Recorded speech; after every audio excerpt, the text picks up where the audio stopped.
वेद कतेब भुलाए के मोए लालच दुनी शैताने सच किनारे रह गया खै मरदे बामण मौलाने सिरों ना मिट्टे आवण जाने। कि जो सच्चे लोग अगवाई तो पासे हो जाते हैं तो फिर ट्रूथ कैजुअलिटी बन जाता है, वेद कतेब तो पासे रह जाते हैं। पंजाब हरियाणा बॉर्डर ते इवें तारां इवें करीना नाल लिया के रखे बैरीकेड, इवें वड्डियां वड्डियां सीखां ने कि ईवन पंजाब दा जिहड़ा खुद जुल्म करन वाला मुख मंत्री है वो कहता है कि बॉर्डर इवें बना दिता गया है जिवें पाकिस्तान नाल लगदा बॉर्डर होए। ਜਿਹੜੇ ਕਹਿੰਦੇ ਨੇ ਜੀ ਅਸੀਂ ਤਾਂ ਸਿਆਸਤ ਨਾਲ ਤਾਂ ਵਾਸਤਾ ਨਹੀਂ ਰੱਖਣਾ ਚਾਹੁੰਦੇ, ਖਾਲਿਸਤਾਨ ਨਾਲ ਸਾਡਾ ਕੋਈ ਲਾਗਾ ਦੇਗਾ ਨਹੀਂ। ਚਲੋ ਸਮਝ ਆਇਆ, ਸਿੱਖ ਤਾਂ ਹੋ ਤੁਸੀਂ, ਔਰ ਗੁਰਦੁਆਰਿਆਂ ਨਾਲ ਤਾਂ ਤੁਹਾਡਾ ਬਵਾਸਤਾ ਹੈ। ਇਸ ਵੇਲੇ ਨਜ਼ਰ ਮਾਰੋ ਹਜ਼ੂਰ ਸਾਹਿਬ ਬੋਰਡ ਸਿੱਧਾ ਉਹਨਾਂ ਦੇ ਕੋਲ, ਦਿੱਲੀ ਕਮੇਟੀ। ਮਨਮੋਹਨ ਸਿੰਘ ਵੀ 10 ਸਾਲ ਪ੍ਰਾਈਮ ਮਿਨਿਸਟਰ ਰਹੇ ਨੇ ਪੰਜਾਬ 'ਚ, 66 ਤੋਂ ਲੈ ਕੇ ਹੁਣ ਤੱਕ। ਪਹਿਲਾਂ ਅਸਲੀ ਪੱਗ ਦਾੜੀ ਵਾਲੇ ਕੋਈ ਕਾਂਗਰਸੀ ਕੋਈ ਬਾਦਲ ਕੇ ਰਹੇ ਨੇ, ਹੁਣ ਆ ਇੱਕ ਭੰਡ ਜਿਹਾ ਬਿਠਾ ਦਿੱਤਾ ਹੈ ਬਹੁ ਰੂਪੀ ਹੈ, ਉਹਦੇ ਸਿਰ ਤੇ ਵੀ ਪੱਗ ਬਣਾ ਦਿੱਤੀ ਵੀ ਇਹ ਨਾ ਲੱਗੇ ਕਿ ਬਿਨਾਂ ਪੱਗ ਵਾਲਾ ਹੈ। ਅਤੇ ਕਿਹੜੀ ਤਬਦੀਲੀ ਉਸ ਸਿਸਟਮ 'ਚ ਹੋਈ, ਅਸੀਂ ਵੱਧ ਤੋਂ ਵੱਧਤਰ ਵੱਲ ਗਏ। ਕਿਸੇ ਨੂੰ ਈਡੀ ਦੀ ਫਾਈਲ ਦਿਖਾ ਕੇ ਡਰਾਇਆ ਹੋਇਆ, ਕਿਸੇ ਦੇ ਜਿਹੜੀ ਹੈ ਉਹ ਉਹਨਾਂ ਨੇ ਇੰਨੀ ਦੌਲਤ ਬਣਾਈ ਹੋਈ ਹੈ ਕਿ ਉਹ ਬੋਲ ਹੀ ਨਹੀਂ ਸਕਦੇ ਹੈ। ਇਹ ਸਾਰਾ ਵੀ ਇਹਨਾਂ ਦਾ ਹਿੱਸਾ ਹੈ। ਅਤੇ ਜਦੋਂ ਅਸੀਂ ਦੰਡ ਕਹਿੰਦੇ ਹਾਂ, ਪਨਿਸ਼ਮੈਂਟ, ਉਹ ਸਾਨੂੰ ਹੁਣ ਇਸ ਤੋਂ ਬਿਹਤਰ ਕੋਈ ਨਹੀਂ ਜਾਣਦਾ ਕਿ ਉਹ ਸਾਡੀਆਂ ਬਰੂਹਾਂ 'ਤੇ ਆ ਕੇ ਦਰਵਾਜ਼ਾ ਖੜਕਾ ਕੇ ਕਹਿ ਰਹੇ ਨੇ ਕਿ ਤੁਹਾਨੂੰ ਅਸੀਂ ਇੱਥੇ ਵੀ ਗੱਲ ਨਹੀਂ ਕਰਨ ਦੇਣੀ। ਉੱਥੇ ਬੈਠਿਆਂ ਦਾ ਕੀ ਹਾਲ, ਕਿੰਨੇ ਗੈਰ ਹਾਜ਼ਰੀ 'ਚ ਚਲੇ ਗਏ, ਕਿੰਨੇ ਆਪਣੇ ਬਾਪੂ ਦੇ ਲਾਸਟ ਰਾਈਟਸ ਵੀ ਨਹੀਂ ਕਰ ਸਕੇ। ਆਪਣੀ ਮਾਂ ਦੀ ਸਿੱਖ ਵੀ ਜਿਹੜੀ ਪੁੱਤਰ ਜਾਂ ਧੀ ਨੂੰ ਮਿਲਣ ਦੀ ਸੀ ਉਹ ਸਿੱਖਦੀ ਤੁਰ ਗਈ। ਸਾਨੂੰ ਇਹ ਸੀ ਕਿ ਘੱਟੋ ਘੱਟ ਅਸੀਂ ਇਸ ਧਰਤੀ 'ਤੇ ਮਹਿਫੂਜ਼ ਹੈ, ਆਪਣੀ ਗੱਲ ਆਜ਼ਾਦੀ ਨਾਲ ਕਰ ਸਕਦੇ ਹਾਂ। ਪਰ ਉਹ ਜਿਹੜਾ ਜਗਤ ਕਸਾਈ ਹੈ, ਬੁਚੜ ਆਫ ਦਾ ਵਰਲਡ, ਉਹ ਹੁਣ ਆਊਟਰੀਚ ਕਰਕੇ ਸੱਚਮੁੱਚ ਸੰਸਾਰ ਦੇ ਹਰ ਖੂੰਜੇ 'ਚ ਪਹੁੰਚ ਗਿਆ। ਇਹ ਉਹਨਾਂ ਦਾ ਟਰਾਂਸਨੈਸ਼ਨਲ ਰਿਪਰੈਸ਼ਨ ਦਾ ਜਿਹੜਾ ਖਤਰਨਾਕ ਹਥਿਆਰ ਸੀ, ਇਹ ਇਹਨਾਂ ਨੂੰ ਪੁੱਠਾ ਪਿਆ। ਅੱਜ ਜਿੰਨੀ ਗੱਲ ਸਿੱਖਾਂ ਦੇ ਮੁੱਦੇ ਦੀ ਇੰਟਰਨੈਸ਼ਨਲ ਮੀਡੀਆ 'ਤੇ ਹੋਈ ਹੈ, ਹੋ ਰਹੀ ਹੈ, financial Times, guardian, Washington post, New York Times, CNN, ਅੱਜ ਅਸੀਂ ਇੱਕ ਵਿਕਟਮ ਦੇ ਤੌਰ 'ਤੇ ਸਾਨੂੰ ਦੇਖਿਆ ਜਾ ਰਿਹਾ ਹੈ। ਦੁਨੀਆ ਦੇ ਵਿੱਚ ਇੱਕ ਕਿਊਰੋਸਿਟੀ ਹੈ ਕਿ ਵੀ ਇਹ ਲੋਕ ਕੌਣ ਨੇ, ਇਹਨਾਂ ਦੀਆਂ ਕੀ ਪ੍ਰੋਬਲਮਸ ਨੇ। ਅੱਜ ਉਹ ਸਾਨੂੰ ਟੈਰਰਿਸਟ ਜਾਂ ਦੂਜੇ ਕੋਈ ਲਫ਼ਜ਼ ਨਾਲ ਨਹੀਂ ਸੰਬੋਧਨ ਕਰਦੇ, ਸਿੱਖ ਸੈਪਰੇਟਿਸਟ ਕਹਿੰਦੇ ਨੇ, ਅੱਡ ਹੋਣਾ ਚਾਹੁੰਦੇ ਨੇ। ਉਹਨਾਂ ਨੇ ਕਿਹਾ ਵੀ ਕਾਇਮ ਦਾਇਮ ਸਦਾ ਪਾਤਸ਼ਾਹੀ, ਦੋਮ ਨਾ ਸੇਮ ਇੱਕ ਸੋ ਆਹੀ। ਕੋਈ ਸੈਕੰਡ ਤੇ ਥਰਡ ਕਲਾਸ ਸਿਟੀਜ਼ਨ ਨਹੀਂ ਹੈ, ਸਾਰੇ ਇੱਕੋ ਨੇ, ਸਾਰੇ ਹੀ ਅਵਲ ਨੇ, ਸਾਰੇ ਹੀ ਉਸ ਦਰਜੇ ਦੇ ਉੱਤੇ ਰਹਿਣ ਵਾਲੇ ਨੇ।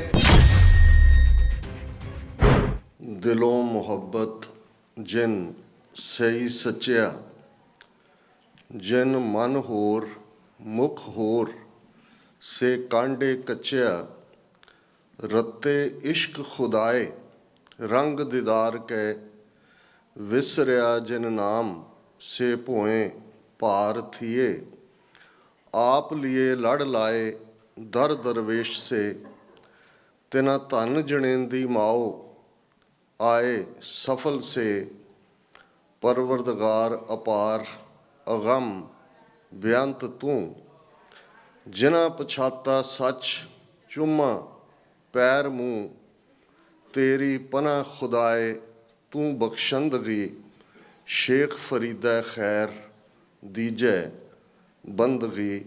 ਵਾਹਿਗੁਰੂ ਜੀ ਕਾ ਖਾਲਸਾ, ਵਾਹਿਗੁਰੂ ਜੀ ਕੀ ਫਤਿਹ। ਸਾਹਿਬ ਸ਼੍ਰੀ ਗੁਰੂ ਗ੍ਰੰਥ ਸਾਹਿਬ ਜੀ ਦੀ ਹਜ਼ੂਰੀ ਵਿੱਚ ਜੁੜੇ ਬੈਠੇ ਸਤਿਗੁਰੂ ਜੀ ਦਾ ਆਪਣਾ ਆਪਾ ਗੁਰੂ ਖਾਲਸਾ ਸਾਧ ਸੰਗਤ ਜੀਓ, ਭਾਈ ਸੁਰਿੰਦਰ ਸਿੰਘ ਜੀ ਨੇ ਇੰਨੀਆਂ ਕੁ ਗੱਲਾਂ ਕਹਿ ਦਿੱਤੀਆਂ ਨੇ ਕਿ ਸ਼ਰਮਿੰਦਗੀ ਵੀ ਮਹਿਸੂਸ ਹੁੰਦੀ ਹੈ। मैं तो हमेशा ये समझदा है कि हम रुलते फिरते कोई बात ना पूछता, गुर सतगुर संग कीरे हम थापे। जो वड्याई है वो सतगुरु दी है, ते गुरसिखां कै मन भावदी गुर सतगुर की वड्याई।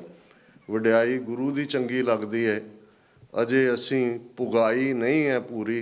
सतगुरु रहमत करन, ਜਿਸ ਰਸਤੇ ਗੁਰੂ ਨੇ ਤੋਰਿਆ ਕਦਮ ਸਾਬਤ ਰਹਿਣ, ਕੌਮ ਦੀ ਚੜ੍ਹਦੀ ਕਲਾ ਦਾ ਪਰਚਮ ਇਵੇਂ ਹੀ ਝੂਲਦਾ ਰੱਖਣ ਦਾ ਸਤਿਗੁਰੂ ਬਲ ਬਖਸ਼ਣ।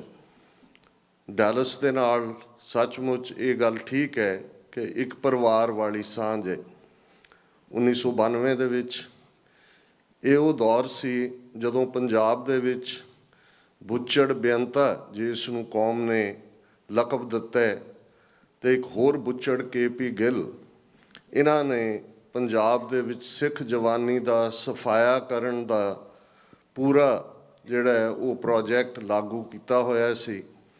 ਰੋਜ਼ਾਨਾ ਖਬਰਾਂ ਝੂਠੇ ਪੁਲਿਸ ਮੁਕਾਬਲਿਆਂ ਦੀਆਂ, ਡੰਪਿੰਗ ਆਫ ਦਾ ਬਾਡੀਜ਼ ਇਨ ਦਾ ਕੈਨਾਲਸ, ਇਹ ਦਾ ਪਾਇਨੀਅਰ ਦੀ ਸਟੋਰੀ ਸੀ 1992 'ਚ ਕਿ ਕਿਵੇਂ ਨਹਿਰਾਂ ਦੇ ਵਿੱਚ ਇੰਨੀਆਂ ਲਾਸ਼ਾਂ ਨੇ ਕਿ ਰਾਜਸਥਾਨ ਦੀ ਹਕੂਮਤ ਨੇ ਪ੍ਰੋਟੈਸਟ ਕਰਦਿਆਂ ਕਿਹਾ ਕਿ ਜੀ ਇੱਕ ਬਾਡੀ ਨੂੰ ਕ੍ਰੀਮੇਟ ਕਰਨ 'ਤੇ ਸਾਡਾ ਇੰਨਾ ਖਰਚਾ ਹੁੰਦਾ ਹੈ ਅਤੇ ਇੰਨੀਆਂ ਬਾਡੀਜ਼ ਆ ਰਹੀਆਂ, ਸਾਨੂੰ ਹੋਰ ਪੈਸੇ ਦਿੱਤੇ ਜਾਣ। ਔਰ ਕੋਈ ਆਵਾਜ਼ ਨਹੀਂ ਸੀ ਉਸ ਜ਼ਮਾਨੇ ਦੇ ਵਿੱਚ। ਸੋਸ਼ਲ ਮੀਡੀਆ ਤਾਂ ਹੈ ਹੀ ਨਹੀਂ ਸੀ, ਅਦਰਵਾਈਜ਼ ਵੀ ਭਾਰਤ ਦੇ ਵਿੱਚ ਸਾਰਾ ਕੰਟਰੋਲ ਉਹਨਾਂ ਦੇ ਭਾਰਤੀ ਦੂਰਦਰਸ਼ਨ ਜਾਂ ਆਲ ਇੰਡੀਆ ਰੇਡੀਓ ਦੇ ਕੋਲ ਸੀ। ਪ੍ਰਿੰਟ ਮੀਡੀਆ ਦੇ ਵਿੱਚ ਵੀ ਕੋਈ ਖਬਰ ਨਹੀਂ ਸੀ। ਔਰ ਉਹਨਾਂ ਹਾਲਾਤਾਂ ਦੇ ਵਿੱਚ ਬਾਹਰਲੇ ਮੁਲਕਾਂ 'ਚ ਜਾਂ ਬਾਹਰਲੇ ਮੀਡੀਆ ਦਾ ਕੋਈ ਬਹੁਤਾ ਇੰਟਰਸਟ ਨਹੀਂ ਸੀ। ਔਰ ਡਾਲਸ ਇਸ ਲਈ ਵੀ ਮੈਨੂੰ ਹਮੇਸ਼ਾ ਯਾਦ ਰਹਿੰਦਾ ਕਿ ਪਹਿਲੀ ਵਾਰ ਜਦੋਂ ਮੈਂ ਇੱਥੇ 1992 ਦੇ ਵਿੱਚ ਆਇਆ, 10-12 ਪਰਿਵਾਰ ਸਨ। ਬਾਲਚ ਸਪਰਿੰਗਸ ਦੇ ਵਿੱਚ ਦੀਵਾਨ ਲੱਗਦਾ ਸੀ, ਪਰ ਸਾਰੇ ਪੂਰੀ ਨਿਖਰੀ ਸੋਚ ਵਾਲੇ, ਖਾਲਿਸਤਾਨ ਬਾਰੇ ਕੋਈ ਭੁਲੇਖਾ ਨਹੀਂ ਸੀ, ਘਰੋਂ ਹੀ ਪ੍ਰਸ਼ਾਦੇ ਬਣਾ ਕੇ ਲਿਆਉਂਦੇ ਸੀ। ਔਰ ਉਸ ਛੋਟੀ ਜਿਹੀ ਗੈਦਰਿੰਗ 'ਚ ਵੀ ਜਿਹੜਾ ਸਭ ਤੋਂ ਵੱਡਾ ਉਦਮ ਉਸ ਵੇਲੇ ਸੀ, ਇੱਥੇ ਇਸਦਾਰ ਵਿਰਕ ਹੁੰਦੇ ਸਨ, ਉਹਨਾਂ ਨੇ ਮੀਡੀਆ ਨਾਲ ਬਣਾ ਕੇ ਰੱਖੀ ਹੋਈ ਸੀ। ਅਤੇ ਡਾਲਸ ਮਾਰਨਿੰਗ ਨਿਊਜ਼ ਜਿਹੜੇ ਆ ਉਸ ਵੇਲੇ ਦੇ 12 ਸਭ ਤੋਂ ਪ੍ਰੋਮੀਨੈਂਟ ਅਖਬਾਰ ਅਮਰੀਕਾ ਦੇ, ਉਹਨਾਂ 'ਚ ਇੱਕ ਸੀ। ਉਹਨਾਂ ਦਾ ਸਪੈਸ਼ਲ ਰਿਪੋਰਟਰ ਜਿਹੜਾ ਹੈ ਉਹ ਗੁਰਦੁਆਰਾ ਸਾਹਿਬ ਆਇਆ ਹੋਇਆ ਸੀ। ਮੈਂ ਪੰਜਾਬੀ 'ਚ ਵੀ ਐਡਰੈਸ ਕੀਤਾ, ਅੰਗਰੇਜ਼ੀ 'ਚ ਵੀ ਕੀਤਾ, ਬਾਅਦ 'ਚ ਉਹਦਾ ਡੀਟੇਲ ਇੰਟਰਵਿਊ ਵੀ ਉਹਨੇ ਕੀਤਾ। ਔਰ next day dolls morning news ਦੇ ਵਿੱਚ ਇਹ ਫਰੰਟ ਪੇਜ ਦੇ ਉੱਤੇ ਉਹ ਇੰਟਰਵਿਊ ਔਰ ਖਬਰ ਵੀ ਸੀ ਕਿ ਇਨ ਪੰਜਾਬ's rivers not water but blood flows। ਔਰ ਇਹ ਬਹੁਤ ਵੱਡੀ ਸੈਂਸੇਸ਼ਨ ਸੀ ਉਸ ਵੇਲੇ ਡਾਲਸ ਮਾਰਨਿੰਗ ਨਿਊਜ਼ 'ਚ ਇਸ ਕਿਸਮ ਦੀ ਖਬਰ ਦਾ ਲੱਗਣਾ। ਔਰ ਜਿਸ ਅੰਦਾਜ਼ ਫਿਰ ਇੱਥੋਂ ਦੇ ਲੋਕਲ ਜਿਹੜੇ ਹਿੰਦੂਤਵੀ ਜਿਨ੍ਹਾਂ ਨੂੰ ਅੱਜ ਅਸੀਂ ਕਹਿੰਦੇ ਹਾਂ, ਉਹਨਾਂ ਨੇ ਕਾਊਂਟਰ ਕੀਤਾ, ਚਿੱਠੀਆਂ ਲਿਖਵਾਈਆਂ, ਉਹਨੂੰ ਹਰਾਸ ਕੀਤਾ ਕੋਰਸਪੋਂਡੈਂਟ ਨੂੰ। ਲੇਕਿਨ ਮੈਂ ਇਹ ਗੱਲ ਉਦੋਂ ਵੀ ਮਹਿਸੂਸ ਕੀਤੀ ਵੀ ਗੱਲ ਬਹੁਤ ਵਾਰ ਵੱਡੇ ਨੰਬਰ ਦੀ ਨਹੀਂ ਹੁੰਦੀ। ਕਿਸੇ ਥਾਂ 'ਤੇ ਵੀ 2-3 ਵੀ ਐਕਟਿਵਿਸਟ ਪੂਰੀ ਸੋਚ ਵਾਲੇ ਹੋਣ, ਉਹਨਾਂ ਨੂੰ ਕੰਮ ਕਰਨ ਦੀ ਸਿਸਟਮ ਦੀ ਜਿਹੜੀ ਹੈ ਉਹ ਸੂਝ ਹੋਏ, ਅਤੇ ਉਹ ਕੁਝ ਵੀ ਜਿਹੜਾ ਇਸ ਕਿਸਮ ਦਾ ਉਹ ਕਰ ਸਕਦੇ ਨੇ, ਜਿਸ ਨੂੰ ਅਸੀਂ ਅੱਜ ਦੇ ਪੀਰੀਅਡ ਦੇ ਵਿੱਚ ਨੈਰੇਟਿਵ ਦਾ ਸੈੱਟ ਕਰਨਾ ਕਹਿੰਦੇ। ਔਰ ਇਹਦੇ 'ਚ ਕੋਈ ਸ਼ੱਕ ਨਹੀਂ ਹੈ, TV 84 ਦਾ ਜ਼ਿਕਰ ਹੋਇਆ, ਲਗਭਗ 12 ਸਾਲ ਪਹਿਲਾਂ ਅਸੀਂ ਇਸ ਦੀ ਸ਼ੁਰੂਆਤ ਕੀਤੀ। ਦੀਵਾਨ ਦੇ ਵਿੱਚ ਭਾਈ ਜਸਵੀਰ ਸਿੰਘ ਮੱਟੂ, ਭਾਈ ਸੁਖਵਿੰਦਰ ਸਿੰਘ ਬੈਠੇ ਨੇ, ਜਿਨ੍ਹਾਂ ਨੇ ਜਿਵੇਂ ਰੇਡੀਓ ਰਾਹੀਂ ਔਰ ਹੁਣ TV ਰਾਹੀਂ ਜੋ ਵੌਇਸ ਆਫ ਖਾਲਸਾ ਦੇ ਥੱਲੇ ਜਿਵੇਂ ਇੱਕ ਸੇਵਾ ਯੂਨੀਕ ਕੀਤੀ ਔਰ ਕਰ ਰਹੇ ਨੇ।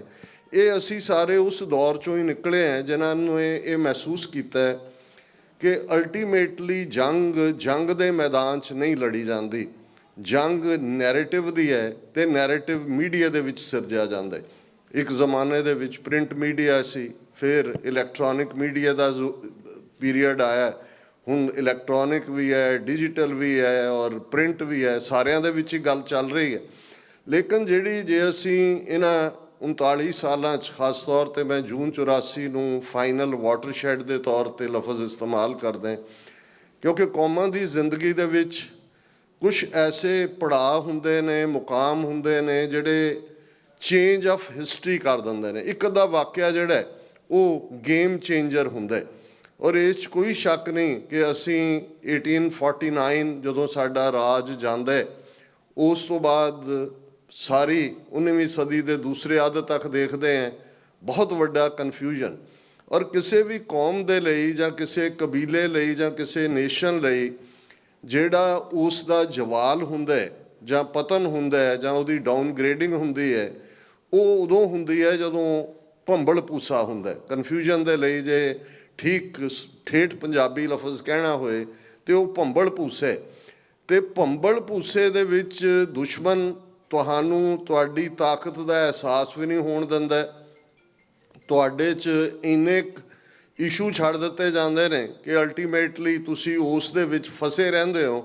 ਤੇ ਜੇ ਇਹ ਕਹਿਣਾ ਹੋਏ ਕਿ 6000 ਸਾਲ ਤੋਂ ਜ਼ਿਆਦਾ ਦੀ ਇਨਸਾਨੀ ਤਾਰੀਖ ਦੇ ਵਿੱਚ ਭੰਬਲ ਭੂਸਾ ਪਾਉਣ ਦਾ ਕੋਈ ਮਾਸਟਰ ਹੈ, ਤੇ ਜਿਹੜੇ ਅੱਜ ਹਿੰਦੂ ਤਵੀ ਨੇ, ਕਿਸੇ ਜ਼ਮਾਨੇ 'ਚ ਇਹਨਾਂ ਨੂੰ ਬ੍ਰਾਹਮਣਵਾਦੀ ਕਿਹਾ ਜਾਂਦਾ ਸੀ, ਕਦੇ ਆਪਣੇ ਆਪ ਨੂੰ ਆਰੀਅਨ ਕਹਿੰਦੇ ਸੀ, ਐਰੀਅਨ, ਜਿਹਦੇ ਲਈ ਸਾਰੀ ਨਾਜ਼ੀ ਹਿਟਲਰ ਦੀ ਆਈਡੀਓਲੋਜੀ ਵੀ ਉਸ ਆਰੀਅਨ ਕੁਲੀਨ ਵਰਗ ਜਿਹਦੇ ਨਾਲ ਇਹਨਾਂ ਨੇ ਆਪਣਾ ਲਫ਼ਜ਼ ਜੋੜਿਆ, ਉਹ ਜਿਨ੍ਹਾਂ ਨੂੰ ਰਿਗਵੇਦ ਦਾ ਥੋੜ੍ਹਾ ਬਹੁਤ ਪਤਾ ਹੈ ਕਿ 3500 4000 ਸਾਲ ਪਹਿਲਾਂ ਦੀ ਈਸਟ ਦੀ ਇਸ ਕਿਤਾਬ ਨੇ ਕਿਵੇਂ ਵਰਣ ਆਸ਼ਰਮ ਨੂੰ, ਵਰਣ ਆਸ਼ਰਮ ਜਦੋਂ ਕਿਹਾ ਜਾਂਦਾ, ਵਰਣ ਦਾ ਮਤਲਬ ਸੰਸਕ੍ਰਿਤ ਦੇ ਵਿੱਚ ਰੰਗ ਹੁੰਦਾ।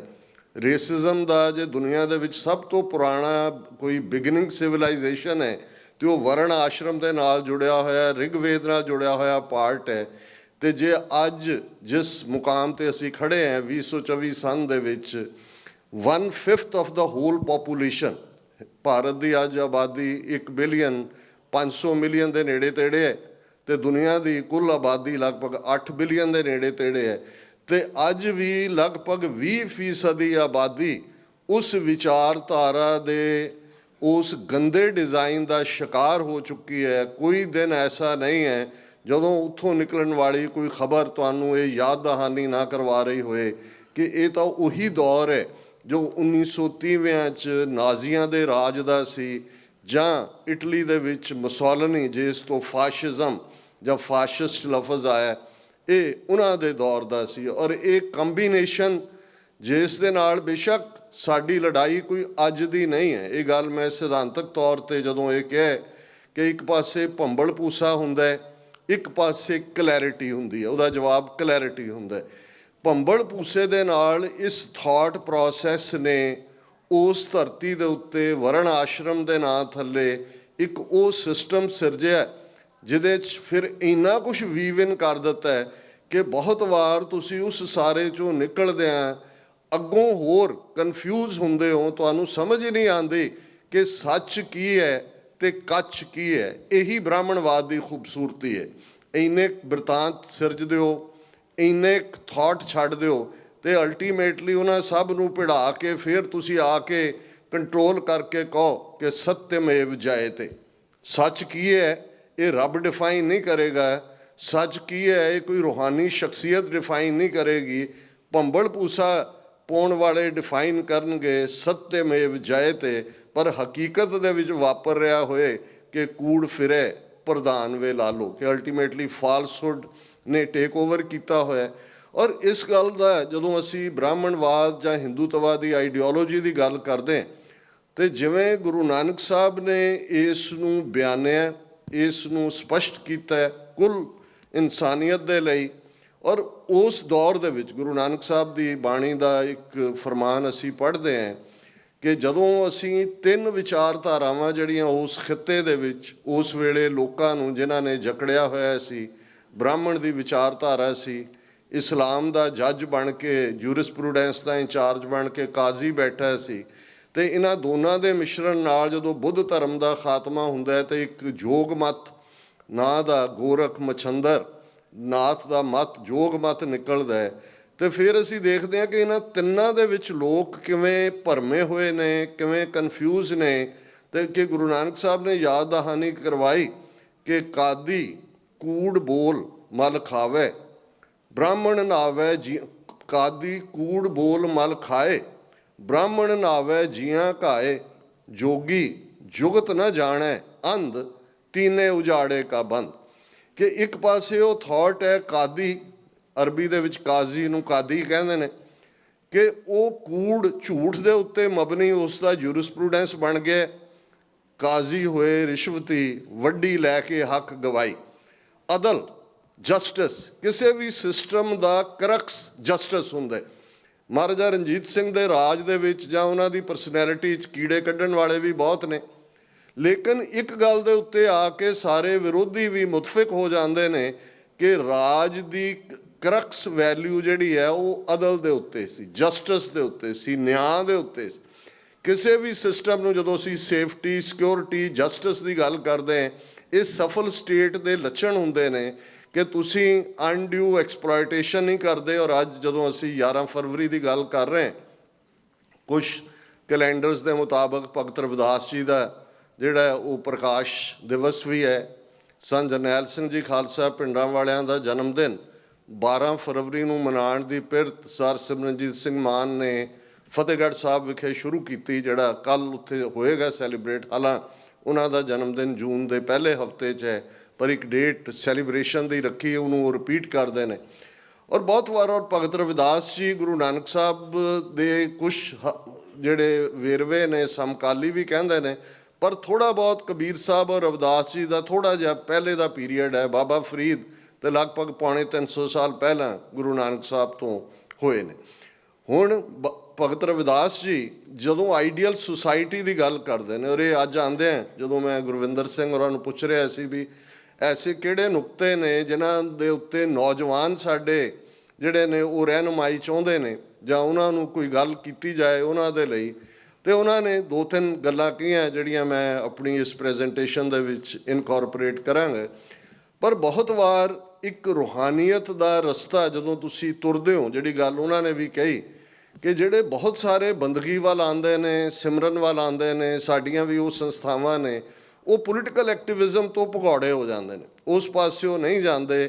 ਉਹਨਾਂ ਨੂੰ ਜਿਹੜਾ ਫਿਰ ਉਹੀ ਜਿਹੜਾ ਉਹ ਕੰਪਲੀਟ ਲੱਗਦਾ। ਉਹਨਾਂ ਨੇ ਕਿਹਾ ਵੀ ਇਹ ਕੀ ਕਾਰਨ ਹੈ, ਹਾਲਾਂਕਿ ਹੋਣਾ ਇਹ ਚਾਹੀਦਾ ਹੈ ਕਿ ਜਿਹਨੂੰ ਰੂਹਾਨੀਅਤ ਦੀ ਸਮਝ ਹੈ, ਜਿਹੜਾ ਰੋਮ ਜਿਸ ਦਾ ਉਸ ਵਾਹਿਗੁਰੂ ਦੇ ਸਿਮਰਨ ਦੇ ਨਾਲ ਜੁੜਿਆ ਹੋਇਆ, ਉਹ ਤਾਂ ਉਸ ਮੈਦਾਨ ਦੇ ਵਿੱਚ ਉਵੇਂ ਹੀ ਗਰਜੇ ਜਿਵੇਂ ਭਾਈ ਸਾਹਿਬ ਭਾਈ ਰਣਧੀਰ ਸਿੰਘ ਜੀ ਗਰਜੇ, ਜਿਵੇਂ ਬਾਬਾ ਦੀਪ ਸਿੰਘ ਸ਼ਹੀਦ ਗਰਜੇ, ਜਾਂ ਜਿਵੇਂ ਅਜੋਕੇ ਪੀਰੀਅਡ 'ਚ ਬਾਬਾ ਫੌਜਾ ਸਿੰਘ ਜਿਨ੍ਹਾਂ ਨੇ 13 ਅਪ੍ਰੈਲ 1978 ਜਿਸ ਦੀ ਸ਼ੁਰੂਆਤ ਐਕਚੁਅਲੀ ਇੰਡੀਅਨ ਸਿਸਟਮ ਨੇ ਕਿਵੇਂ ਪ੍ਰੋਕਸੀ ਇਹ ਗੁਰੂਡਮ ਖੜਾ ਕੀਤਾ 47 ਤੋਂ ਬਾਅਦ, ਉਹਨਾਂ ਦੇ ਵਿੱਚ ਇਹ ਨਰਕਧਾਰੀ ਪਰੰਪਰਾ।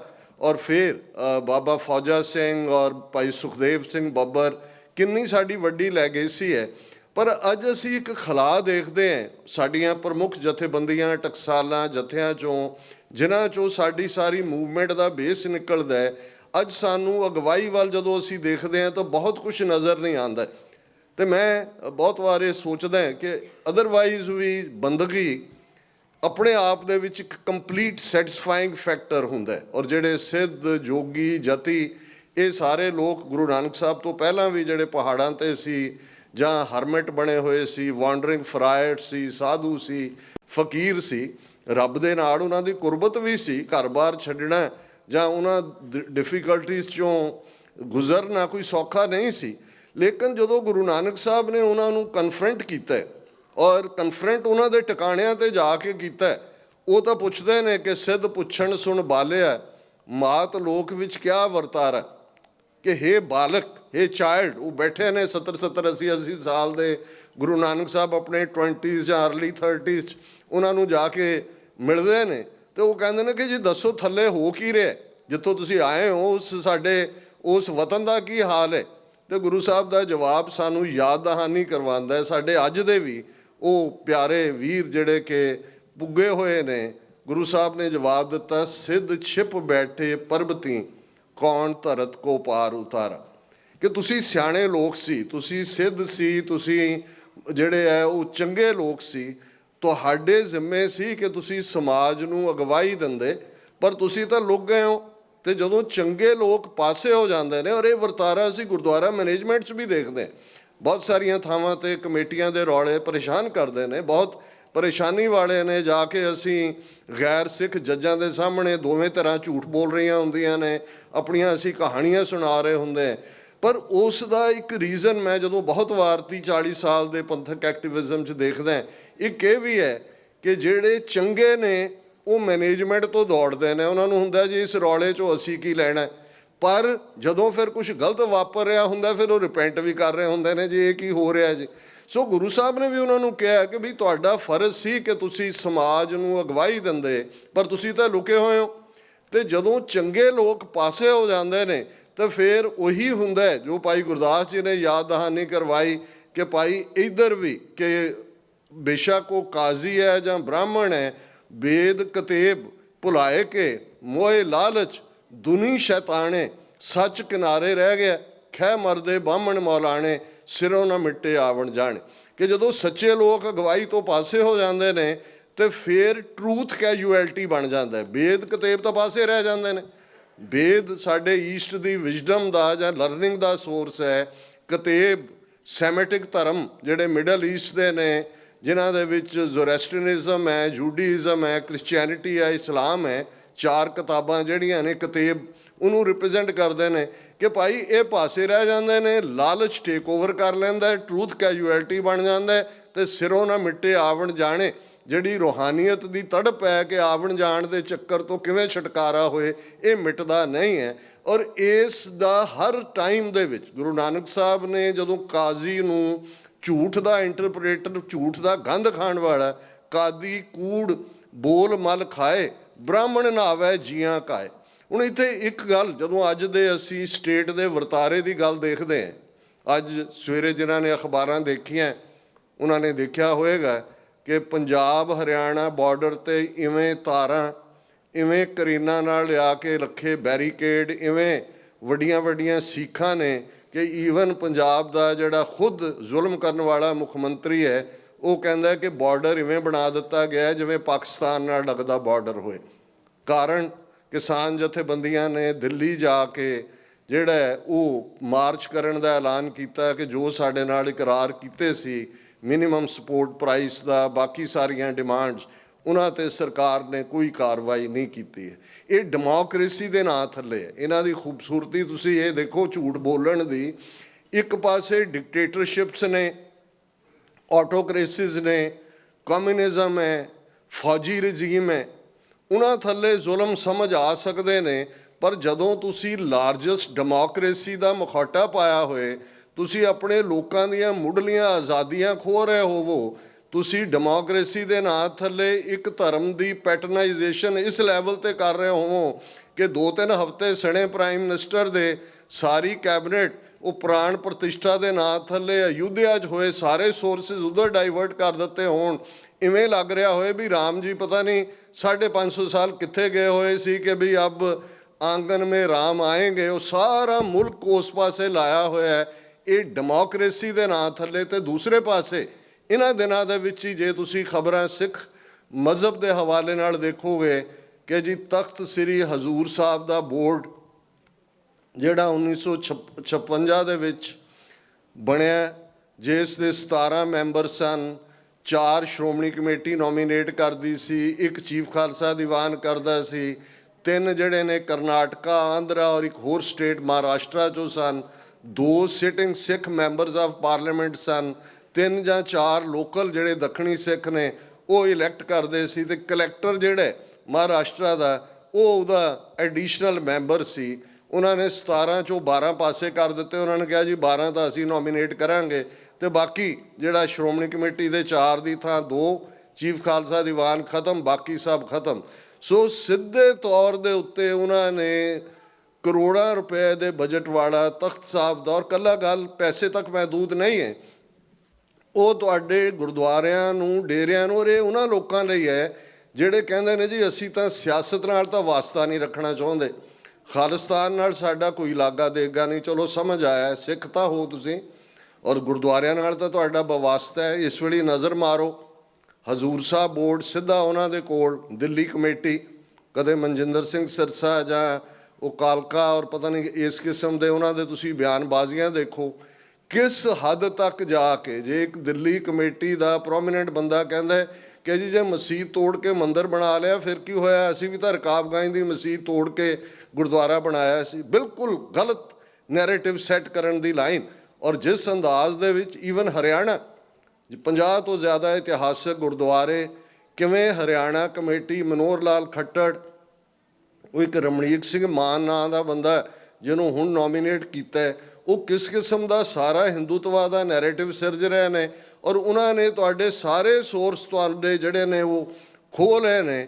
ਇੱਕ ਪਾਸੇ ਸਾਡੇ ਇੱਕ ਤਬਕਾ ਲੱਗਾ ਹੋਇਆ ਪ੍ਰਾਣ ਪ੍ਰਤਿਸ਼ਠਾ 'ਚ, ਪਰ ਭੁੱਲ ਗਿਆ ਵੀ ਮੁਗਲਾਂ ਨੇ ਜੋ ਕੀਤਾ ਜਾਂ ਬਾਕੀਆਂ ਨੇ ਕੀਤਾ ਉਹਨਾਂ ਨਾਲ ਤਾਂ ਅਸੀਂ ਹਿਸਾਬ ਬਰਾਬਰ ਕਰ ਰਹੇ ਸੀ, ਨਾਲ ਦੀ ਨਾਲ ਅਸੀਂ ਇੰਤਜ਼ਾਰ ਨਹੀਂ ਕੀਤਾ। ਪਰ ਅੱਜ ਸਾਡੇ 4-5 ਪ੍ਰੋਮੀਨੈਂਟ ਹਿਸਟੋਰੀਕਲ ਗੁਰਦੁਆਰੇ, ਉਹ ਗੁਰਦੁਆਰਾ ਗਿਆਨ ਗੋਦੜੀ ਔਰ ਇਹ ਸਾਰੇ ਹੀ ਗੁਰਦੁਆਰੇ ਗੁਰੂ ਨਾਨਕ ਸਾਹਿਬ ਨਾਲ ਸੰਬੰਧਿਤ, ਔਰ ਇਹਨਾਂ ਦੇ ਉਹਨਾਂ ਮੁਕਾਮਾਂ 'ਤੇ ਜਿੱਥੇ ਗੁਰੂ ਨਾਨਕ ਸਾਹਿਬ ਨੇ ਜਾ ਕੇ ਇਹਨਾਂ ਦੀ ਆਈਡੀਓਲੋਜੀ ਨੂੰ ਮੁੱਢਲੇ ਤੌਰ ਦੇ ਉੱਤੇ ਚੈਲੰਜ ਕੀਤਾ ਸੀ। ਗਿਆਨ ਗੋਦੜੀ ਹਰਿਦੁਆਰ ਦੇ ਕੰਢੇ ਗੰਗਾ ਦੇ, ਤੁਸੀਂ ਸਾਖੀ ਤੋਂ ਵਾਕਫ ਹੋ ਕਿ ਭਾਈ ਇਹ ਜਿਹੜਾ ਤੁਹਾਡਾ ਪੂਰਵਜਾਂ ਨੂੰ ਪਾਣੀ ਦੇਣ ਦੇ ਕਰਮ ਦੇ ਨਾਂ ਥੱਲੇ ਲੋਕਾਂ ਦੀ ਲੁੱਟਮਾਰ ਹੈ, ਇਹ ਤਾਂ ਜਸਟੀਫਾਈਡ ਨਹੀਂ ਹੈ। ਅੱਜ ਉੱਥੇ ਸਕਾਊਟਸ ਦਾ ਦਫ਼ਤਰ ਖੜ੍ਹਾ ਹੈ, ਲੈਵਲ ਕਰ ਦਿੱਤਾ ਗਿਆ। ਔਰ ਜਿਵੇਂ ਭਾਰਤੀ ਸੁਪਰੀਮ ਕੋਰਟ ਨੇ ਕਿਹਾ ਜੀ ਭਾਵੇਂ ਇੱਥੇ ਬਾਬਰੀ ਮਸਜਿਦ ਜਿੱਥੇ ਹੈ, ਇੱਥੇ ਕਦੇ ਕੋਈ ਮੰਦਰ ਨਹੀਂ ਸੀ ਐਗਜ਼ਿਸਟ ਕਰਦਾ। ਤੁਸੀਂ 1100 ਸਫ਼ੇ ਦੀ ਜਜਮੈਂਟ ਦੇਖੋ ਸੁਪਰੀਮ ਕੋਰਟ ਦੀ, ਉਹਨਾਂ ਨੇ ਬਿਲਕੁਲ ਰੂਲ ਆਊਟ ਕੀਤਾ ਕਿ ਕੋਈ ਇੱਥੇ ਮੰਦਰ ਨਹੀਂ ਸੀ।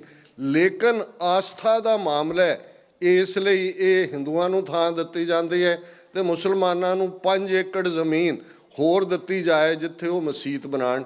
ਇਹੀ ਗੱਲ ਉੱਤਰਾਖੰਡ ਦਾ ਚੀਫ ਮਿਨਿਸਟਰ ਕਹਿ ਰਿਹਾ ਕਿ ਜਿੱਥੇ ਗਿਆਨ ਗੋਦੜੀ ਸੀ ਉੱਥੇ ਤੁਹਾਨੂੰ ਗੁਰਦੁਆਰਾ ਅਸੀਂ ਨਹੀਂ ਬਣਾਉਣ ਦੇ ਸਕਦੇ, ਅਸੀਂ ਹੋਰ ਜ਼ਮੀਨ ਤੁਹਾਨੂੰ ਦੇ ਦਿੰਦੇ ਕਿ ਵੀ ਤੁਸੀਂ ਉੱਥੇ ਜਾ ਕੇ ਗੁਰਦੁਆਰਾ ਬਣਾ ਲਓ। ਅਤੇ ਜਿਨ੍ਹਾਂ ਨੇ ਨਾਅਰਾ ਹੀ ਇਹ ਦਿੱਤਾ ਹੋਇਆ ਕਿ ਮੰਦਰ ਵਹੀਂ ਬਣਾਏਂਗੇ, ਉਹ ਸਾਨੂੰ ਇਹ ਐਡਵਾਈਸ ਕਰ ਰਹੇ ਨੇ। ਫਿਰ ਅਸੀਂ ਮੰਗੂ ਮੱਠ ਉੜੀਸਾ ਜਗਨਨਾਥਪੁਰੀ ਆਰਤੀ ਜਦੋਂ ਅਸੀਂ ਪੜ੍ਹਦੇ ਹਾਂ, ਧਨਾਸਰੀ ਮਹੱਲਾ ਪਹਿਲਾ ਗਗਨ ਮੈਂ ਥਾਲ, ਅਤੇ ਇੱਕਦਮ ਧਿਆਨ ਜਾਂਦਾ ਉਹਨਾਂ ਨੂੰ ਬੇਸਿਕ ਚੈਲੰਜ ਕਿ ਤੁਸੀਂ ਸਤਿਗੁਰ ਜਾਗਤਾ ਹੈ ਦਿਓ ਨੂੰ ਠਾਕਰ ਬਣਾਇਆ ਹੋਇਆ, ਅਤੇ ਉਸ ਵਾਹਿਗੁਰੂ ਦੀ ਆਰਤੀ ਤਾਂ ਚਤੇ ਪਹਿਰ ਹੋ ਰਹੀ ਹੈ। ਮੰਗੂ ਮੱਠ ਜਿੱਥੇ ਗੁਰੂ ਨਾਨਕ ਸਾਹਿਬ ਨੇ ਨਿਵਾਸ ਕੀਤਾ ਉਸ ਨੂੰ ਢਾਹ ਦਿੱਤਾ ਗਿਆ, ਔਰ ਜਿਹੜਾ ਉੱਥੇ ਆਰਤੀ ਸਾਹਿਬ ਦੇ ਨਾਂ ਥੱਲੇ ਕੋਈ ਅੱਗੇ ਪਿੱਛੇ ਗੁਰਦੁਆਰਾ ਬਣਿਆ ਹੋਇਆ ਉਹ ਕੋਈ ਇਤਿਹਾਸਕ ਮੁਕਾਮ ਨਹੀਂ ਹੈ।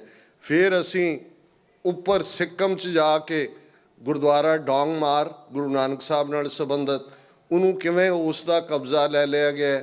ਗੁਰਦੁਆਰਾ ਮਟਨ ਕਸ਼ਮੀਰ ਦੇ ਵਿੱਚ, ਔਰ ਇਹ ਵਰਤਾਰਾ ਰੁਕੇਗਾ ਨਹੀਂ। ਇਸ ਗੱਲ ਦਾ ਧਿਆਨ ਰਹੇ ਕਿ ਅਲਟੀਮੇਟਲੀ ਇਹਨਾਂ ਦੇ ਕੋਲ ਜਿਹੜੀ ਪੋਲੀਟੀਕਲ ਪਾਵਰ ਜਦੋਂ ਤੋਂ ਆਈ, ਇਹਨਾਂ ਨੇ ਉਹ 5 ਸਦੀਆਂ ਤੋਂ ਜਿਹੜੀ ਆਈਡੀਓਲੋਜੀ ਦੀ ਲੜਾਈ ਸੀ। ਜੇ ਗੁਰੂ ਨਾਨਕ ਸਾਹਿਬ ਨੇ ਫਰਮਾਇਆ ਕਿ ਬ੍ਰਾਹਮਣ ਨਾਵੇ ਜੀਆਂ ਕਾਏ, ਹੁਣ ਜਿੱਥੇ ਵੀ ਤੁਸੀਂ ਬ੍ਰਾਹਮਣਵਾਦ ਦਾ ਨਾਂ ਹੈ, ਕਿਸੇ ਇੱਕ ਪਰਸਨ ਸੂਚਕ ਨਹੀਂ ਹੈ, ਉੱਥੇ ਛੁਰੀ ਦੀ ਗੱਲ ਹੋਏਗੀ, ਉੱਥੇ ਖੂਨ ਦੀ ਗੱਲ ਹੋਏਗੀ, ਉੱਥੇ ਟਿਰਨੀ ਦੀ ਗੱਲ ਹੋਏਗੀ। ਆਸਾ ਦੀ ਵਾਰ ਤੁਸੀਂ ਪੜ੍ਹਦੇ ਹੋ, ਮੱਥਾ ਟਿੱਕਾ ਤੇੜ ਧੋਤੀ ਕਾ ਖਾਈ, ਹੱਥ ਛੁਰੀ ਜਗਤ ਕਸਾਈ, ਬੁੱਚਰ ਆਫ ਦਾ ਵਰਲਡ। ਇਹ ਲੋਕਲ ਬੁੱਚਰ ਨਹੀਂ, ਆਈਡੀਓਲੋਜੀ। ਅੱਜ ਨਾਜ਼ੀਜ਼ਮ, ਫਾਸ਼ਿਜ਼ਮ, ਕਮਿਊਨਿਜ਼ਮ, ਇਹਨਾਂ ਦੇ ਉੱਤੇ based evil empire, Soviet union ਵਰਗੇ, ਜਿਨ੍ਹਾਂ ਨੂੰ ਰੀਗਨ ਨੇ ਕਦੇ ਕਿਹਾ ਸੀ। ਲੇਕਿਨ ਹਕੀਕਤਨ ਤੁਸੀਂ ਦੇਖੋ ਕਿ ਬ੍ਰਾਹਮਣਵਾਦ ਦੀ ਆਈਡੀਓਲੋਜੀ ਕਿਸ ਲੈਵਲ ਦੀ ਹੈ। ਜਦੋਂ ਅਲਾਮਾ ਇਕਬਾਲ ਨੇ ਨਾਨਕ ਨਜ਼ਮ ਆਪਣੀ ਬਾਂਗੇ ਦਰਾ ਕਿਤਾਬ ਦੇ ਵਿੱਚ ਲਿਖੀ, ਅਤੇ ਉਸ ਨੇ ਇੱਕ ਗੱਲ ਬੁੱਧ ਧਰਮ ਦਾ ਖਾਤਮਾ ਕਰਨ ਦੀ ਗੱਲ ਤਾਂ ਕੀਤੀ, ਲੇਕਿਨ ਨਾਲ ਦੀ ਨਾਲ ਬੁੱਧ ਤੋਂ ਬਾਅਦ ਉਸ ਧਰਤੀ ਦੇ ਉੱਤੇ ਗੁਰੂ ਨਾਨਕ ਸਾਹਿਬ ਦੀ ਆਮਦ ਨੇ ਕਿਵੇਂ ਤਬਦੀਲੀ ਕੀਤੀ, ਔਰ ਕਿਵੇਂ ਇਹਦੇ ਬਾਵਜੂਦ ਕਿ ਬੁੱਧ ਦੇ ਕੋਲ ਇੱਕ ਵਿਜ਼ਡਮ ਸੀ, ਉਸ ਦੇ ਕੋਲ ਇੱਕ ਮੈਸੇਜ ਸੀ, ਜਿਹਨੂੰ ਅਲਾਮਾ ਇਕਬਾਲ ਨੇ ਕਿਹਾ ਕਿ ਆਸ਼ਕਾਰ ਉਸਨੇ ਕੀਆ ਜੋ ਜ਼ਿੰਦਗੀ ਕਾ ਰਾਜ਼ ਥਾ, हिंद को लेकिन ख्याली फ़लसफ़ा पे नाज था, शमाए हक़ से जो मुनव्वर हो ये वो महफिल न थी, बारिश रहमत हुई लेकिन ज़िमी काबिल न थी। कि भी ये खुश्क फ़लसफ़ा फिलासफी शास्त्र भंबल भूसा, इस भंबल भूसे दे विच बुद्ध ने आके वो मुनव्वर जिहड़ा वो शमाए हक़ की गल की। गल तो बहुत वधिया सी, बारिश रहमत हुई लेकिन ज़मी काबिल न थी। ये ज़मीन ही नहीं खुश्क कर दी इस ब्राह्मणवाद की आइडियोलॉजी ने कि बुद्ध के थॉट नूं पनपन नहीं दिता है। पर फिर अकाल पुरख के हुक्म दे विच एक तब्दीली हुंदी है। बुत कदा फिर बाद मुद्दत के मगर रोशन हुआ, नूरे अब्राहम से आज़र का घर रोशन हुआ। कि बुत परस्तां दा मुल्क मुद्दतां बाद बुद्ध और गुरु नानक साहब की आमद विचाले 2000 साल का पीरीयड है। 2000 साल फिर भंबल भूसा ही प्रवेल करता रहा है, एक या दूसरे हैडिंग थले।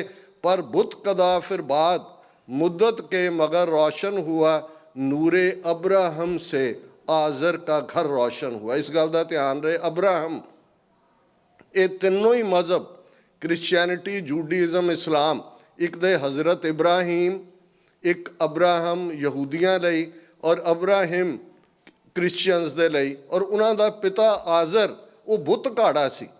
हुण जदों अलामा इकबाल गुरु नानक साहब दे विच उस अब्राहम नूं देखदा जिहड़े तिन्नां मजहबां दा प्रॉफिट है, जिहदे नाल तिन्नों मजहबां दी आस्था जुड़ी हुई है, और उन्होंने कहा इवें ही गुरु नानक दा आना सी, जिवें कालू जी दे घर गुरु नानक दा आना सी, जिवें आजर दे घर अब्राहम आए, और नाल दी नाल फिर तब्दीली जिहड़ी उस समाज दे विच आई, जिहड़ी अज भी ब्राह्मणवाद नूं खटकदी है कि आह शूदर के लिए हिंदुस्तान गम खाना है, दर्द इंसानी से इस बस्ती का दिल बेगाना है, ब्राह्मण सरशार है अब तक मैं पिदार में, शमाए गौतम जल रही है महफिले अग्यार में।